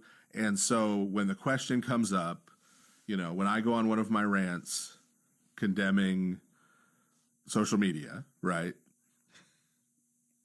What I get as a response usually are people saying, well, I have this or that social media, and here is this good thing I do with it. Right? Which is a very individualistic approach, right? Sure. So yes, there's lots of people doing bad things with it, or it's having bad effects on lots of people, but I do this good thing with it, right? But the question about technology all along, as I think we've shown, is this collective question. What is this doing to humanity? What is this doing to cultures, to societies, to communities? Right? Because it's not that when Tubal-Cain comes up with metallurgy, no one did anything good with metallurgy. Right. It's that on the collective whole, it was primarily used for killing. Right? And so we have to assess what's going on with technology and the role it's at least currently playing in terms of what is the broad effect this is having. What is the primary use to which this is being put? Right? And if we conclude that that is negative, that that is bad, that as we all know from a certain rule, the internet is always at least 50% pornography. Right? Yep. At some point, we have to say, look, until we develop the spiritual wisdom, we, plural, develop the spiritual wisdom to employ this correctly, right? We need to move away from this technology, right? Because no matter how many good uses I come up to for the internet, like, say, doing the Lord of Spirits podcast live on the second and fourth Thursdays of the month, right? Over the internet. I'm aware of the irony here, right? Right? The fact that your tween-age son can listen to Lord of Spirits on a computer in his room with an internet connection does not mean you should put a computer in his room with an internet connection. Because that's not most of what's going to be pumped into his room. Yeah. Okay. We have to look at these broader, right, effects and these broader things, right? And for humanity as a collective to develop the kind of spiritual wisdom necessary to do these things has become much harder of late because we all think as individuals. Yeah, the sense of who we are as a people, or even just like who we are as a town is getting more and more lost. You know, like I my sense is that it happened in two stages. Like initially we lost attention to the place that we're in, and all of our attention was on sort of like national things, which it's still obviously there's a big discrepancy there. People know way more about, you know, who the president is or who, you know, what's going on in Congress than they do what's going on in their town council. Yeah. You know, even though the town council affects them a lot more. Yeah, with you know, meetings that they could literally go and attend and be heard and whatever, right? But then the next stage was, you know, because all of that became so much just this info blast. We retreated into echo chambers and isolation, and you know, it's no longer like now we's mass communicating. It's like mass communication. It's funny. Like I've had people ask me, like, can you use your platform to promote this? And I'm like, you know, I don't think you understand how this works. It's not like I have a big megaphone that everybody listens to. I don't. You know, we don't, right? Like you and I could advertise something on this show, but that doesn't make it be a thing. You know, hopefully, you know, God willing, we connect to the people who are listening to us, whatever. But there's this balkanization that's occurred, this fragmentation that's occurred, and is getting more intense. Somebody actually asked me earlier today, like, I mean, they were joking a little bit, but because there was a 3-week gap between our last episode and this one, they said, well, what am I supposed to do about withdrawal symptoms? I was like, go take a walk. Yeah. Touch grass. Go take a walk. Don't listen more or whatever. I mean, of course, I'm happy if people listen to the show or read our books, whatever. Listen in groups. Listen. There you go. Get together with which is a humans thing. and listen. Yeah. Yeah. Yeah. Right. But that points to a key, right? One of the main differences, and this is part of why this has gotten more difficult, one of the main differences between the technological explosion at the beginning of the 20th century and at the end of the 20th century and beginning of the 21st is that the technological explosion at the beginning of the 20th century primarily connected people, right? Now people could listen to the same radio shows all over the country. Yeah, people would gather around a radio. Right? In groups. And then early television, right? Everybody was watching the same shows, right? Because there weren't that many channels, right? And that created a shared culture, a shared background, a shared frame of reference. The beginning of air travel, right? You could go and see your relatives on the other side of the country more often, right? People were more connected, right? You get the interstate highway system, right? All of these things are connecting people, creating a broader sense of community. And the more recent technological explosion at the end of the 20th and beginning of the 21st century has done the exact opposite. Yeah, I mean, now that there's a million choices for every person, I mean, everybody has their own little thing. Yeah, their own set of facts, right? Their own news from their own source. Like that was one of the shifts, right? It used to be, towns had two newspapers. One was Republican and one was Democrat. Sometimes that was in the name. Yeah, right. Literally, yeah, right? Yeah. Like there are multiple. And then when people moved to everybody's getting their news from the same radio broadcasts and the same TV broadcasts, that was a uniting thing. Yeah, I mean, it doesn't mean that what gets broadcast was all true and good. No, it's not objective. Right. Nothing's objective. We've said that. But yeah, but there was at least this common participation going on. Right. There's and you could argue about it. Yeah. You could say, I think Cronkite's right on. You could say, I think that Cronkite's a nut. Right? Like, Yeah. But, Yeah. But you had a common basis for conversation. Right? Which you don't anymore. Right? Literally, people are working from different sets of facts. Yeah. Now. And you can isolate yourself through the internet, through others, into just an echo chamber where you never hear an idea that you don't already agree with. Yeah, where now, with sort of cancel culture, like if I hear a thing I disagree with, I can call that a harm. Like I am being harmed by hearing or being exposed to or reading a thing that I disagree with. Like it's a harm. And not only do you block it for yourself, but you try to get it to not exist anymore. Yeah. Yeah. Yeah. But for everybody. Right. But this is isolating. This is alienating to people. Right. This is separating us. Right. Yep. And that creates this kind of feedback loop where we're not able to collectively come together and decide how to use this technology productively because the current use of the technology is pulling us apart and breaking us apart. Yeah. Right. In this destructive way. Right. And beyond our final comment, there's no magic wand to wave. That's why I said this episode isn't going to get super happy and happy ending. There's not a magic wand to wave. There's not an easy way past this. No.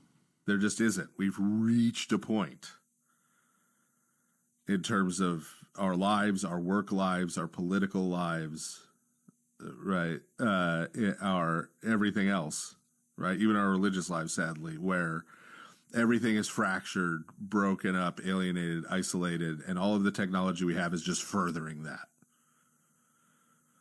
and driving it and instrumentalizing us into being consumers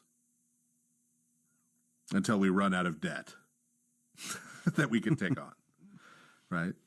That's the state of affairs. So final thoughts. All right. Final. It's senseless. It's depressing. Okay. So I have a few things to say about this, about all this. I mean, one thing I think that's important to point out is that human beings are fundamentally permeable, which means that the isolation itself that we're using our technology for is actually on a certain level an illusion, right? We're still permeable. We're spiritually permeable. And I think a lot of the times the isolation that we're using our technology for is an attempt to escape that. But it creates this feedback loop. I heard, I was listening to something earlier today, and they were talking about feedback loops in terms of bad behavior. And like one of the things, was said was, well, if you want to get depressed, when you're sad, isolate yourself. And then that'll take you, into depression, but the reality is that we're still permeable, right? So you can put yourself within a hard bubble, but it's not really. You're still permeable to spiritual reality. And so one of the things that happens when you isolate yourself from your fellow humans, especially when you isolate yourself from your fellow Christians, is that you're going to be permeable to other spirits. So that's a thing that's happening, right? And I think that's one of the things that's important for us to know is that the more that we try to craft the perfectly customized life, the more that we are going into very dangerous territory. And I think especially for Americans, that's a constant temptation. We have to be vigilant and always correcting, always, Don't believe me? Go to any store that sells candy. I remember when there was one kind of Kit Kat. I don't know how many there are now. Like I cannot tell you. There's always some new combination or new version or whatever. And like I'm not saying, don't have your mint chocolate Kit Kats or whatever. I'm just like, think about what it does when you're constantly looking for more choices and more variety and whatever, right? So the other thing is, another thing is that, I definitely agree with the idea that, as a race, we're doing a lot of bad things with technology, right? And yet at the same time, as you said, you noted the irony. Here we are on the internet. I mean, this show is possible because of the internet. You're in Louisiana. I'm in Pennsylvania. We had people. First, there was a guy from London who said he was listening. A guy from Uruguay. Someone from Kentucky. Someone from Oklahoma. There's people all over the world, and the reason they're able to listen to it is because of the internet, right? That's a reality. And God willing, they're getting a benefit out of it. I don't think that makes the way that a lot of this media fundamentally works completely okay. But at the same time, as a preacher, as a priest, as an evangelist, as a Christian, I know that everything that I do is going to be at least partly bad. So I have to decide, okay, in what way am I going to participate in this world to try to do the most good, knowing full well that I'm compromised. Because that's just a reality, right? I can't live in any other way. We're all compromising on one level or another. So the question is, how can I do the most good? And how can I repent as much as possible, right? So, I do believe, if I didn't believe this, I wouldn't be working the job that I do. That technology can be used for good, and including internet technology can be used for good. I see it in many ways as being missionaries in the marketplace. Marketplace has always been a place of lots of temptations and a lot of bad things going on. There is the possibility of being a missionary in that marketplace. But I think it also requires an asceticism of attention, and this is how we get to begin to develop a maturity with relation to these capabilities, right? So then the final thing I'll say is that all of this that I just said, literally all of it, is why we always make the point on this program And I always make the point on all the work that I do, really. All the public work that I do is about aiming people back to 3D parish life, right? Like, and if you're doing that, if you're really doing it in a very, very dedicated way, you don't need any of the stuff that we're doing. You don't need it, right? The point of this is not to point you back to us. Like if I say, hey, buy my book, or hey, listen to this thing, or hey, whatever, it's not because I want you to pay attention to me. It's not about me. It's about the things that we're talking about, which, God willing, will aim you towards a life of real repentance in 3D parish life. Or if you're a monastic, in the monastery, which might sound weird to point that out, but actually I have met monks that listen to Ancient Faith Radio. When I was on Mount Athos 5.5 years ago, I met a monk who listened to Ancient Faith Radio. I was kind of stunned, but it's a thing. But it really is about pointing people back to that, because that's what the Christian life is. It's this life of worship and almsgiving and community and repentance and love and family, all of these things that you don't need any of this stuff to do. But if you're out here in this marketplace with us, we're going to be pointing you in that direction. That's always the point. It's great if, it's fine if people want to listen and like, oh, that's weird, interesting, cool stuff. Like, but this should not be a hobby, right? These things that we're talking about should not be a hobby. This should be life. It should be life. So that's how I parse through a lot of these very difficult questions. Is like, yeah, we're on some level, it's always going to be imperfect and maybe even leaning very in the imperfect direction, but still we can point people back to Christ. Father Stephen? So part of what comes out of what we were talking about all night tonight is that the opposite of this kind of instrumentalization of human persons, of their dehumanization, of their alienation, is freedom. Ultimately, what it is a removal of freedom. Part of the problem is that we've been taught to think of freedom in the wrong way. Because we've been taught to think of freedom as individuality. This is another one of those feedback loops. Right? Freedom is individuality, meaning freedom is I can go and dye my hair some unnatural color that nobody else's hair is dyed.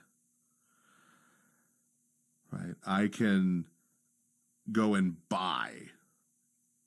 I can go and buy guns. I can go and buy drugs. I can go and do this. I can go and do that. This makes me free. None of that is freedom. Freedom, in terms of the scriptures, in terms of the teachings of Christianity, freedom is freedom to serve the living God and thereby freedom to flourish. Freedom to be human. Freedom to become the person God created you to be. And you can't do that as an individual. Humans can't exist alone. Even Aristotle knew that, and he was a pagan. Humans have to exist in community. To be human, you have to be in a community. That's where you become free. Free to flourish. But again, what we've been talking about tonight implies what it is that we need to become free from once again. There are people and powers, sometimes powers behind people, who have instrumentalized ideas in order to instrumentalize us, in order to dehumanize us and enslave us. And I'm super glad that we have a disclaimer in front of the show now, because I could say things like what I'm about to say. I probably would anyway, but okay. Palestinian people need to be free. not free to be individuals, not free to eat McDonald's. They need to be free to flourish as humans. The only way they can do that is to cast off the ideas their masters have used to enslave them. Israeli people need to be free. The only way for them to be free is to cast off the ideas, the fear, the racial animosity, the pride that have been used against them to enslave them. Israeli people and Palestinian people will become free when they become free together, by throwing off their masters who have pitted them against each other to their own destruction. You say the same thing about Ukrainian people and Russian people. But you could say the same thing about Norwegian people, about American people, about Australian people, Chinese people, Brazilian people. We are currently doing things that we don't really want to do,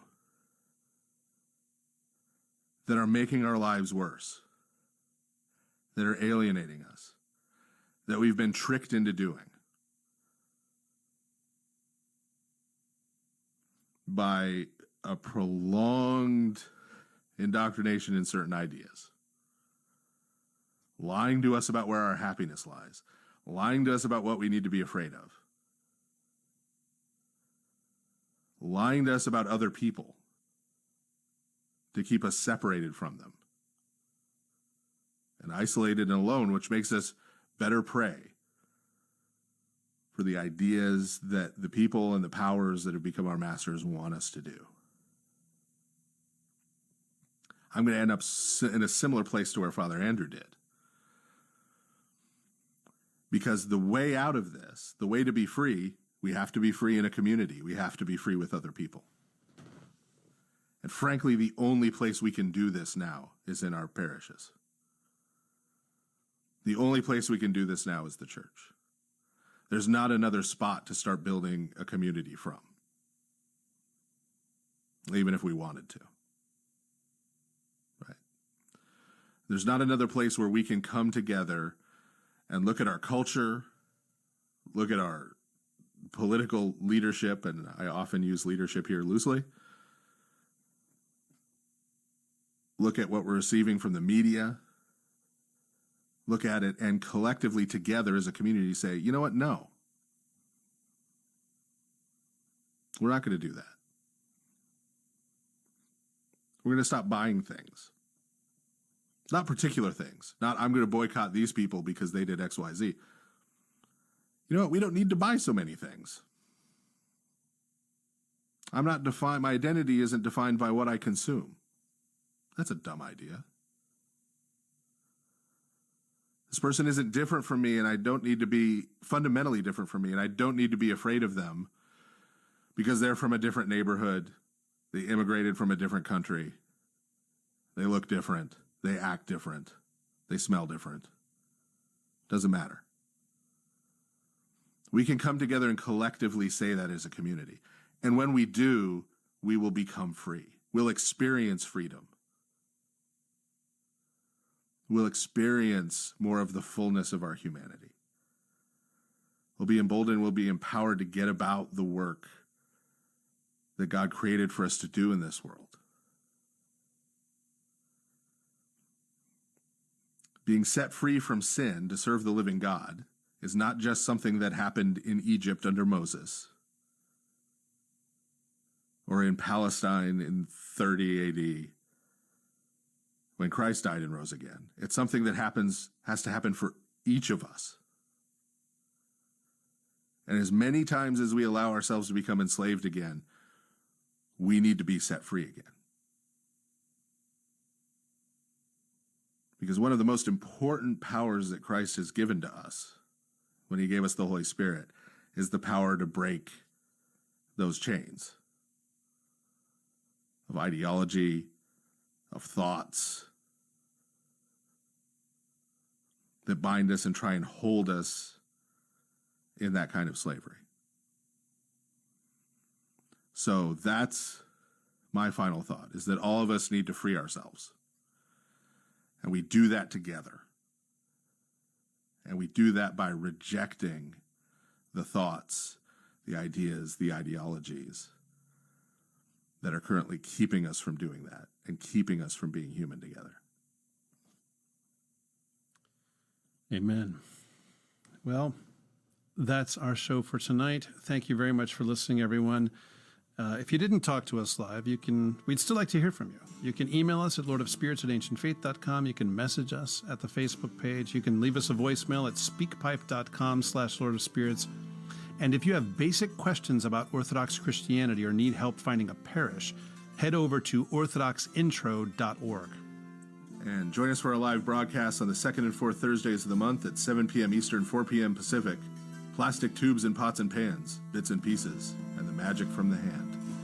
And if you are on Facebook, which, as you've heard, you shouldn't be, but if you are, you can follow our page and join our discussion group. You can leave ratings and reviews in the appropriate places. Most importantly, though, please share this show with a friend of yours who is going to benefit from it. And finally, be sure to go to ancientfaith.com/support and help make sure we and lots of other AFR podcasters stay on the air. From my heart and from my hand, why don't people understand my intention? Thank you, good night, and may God bless you all.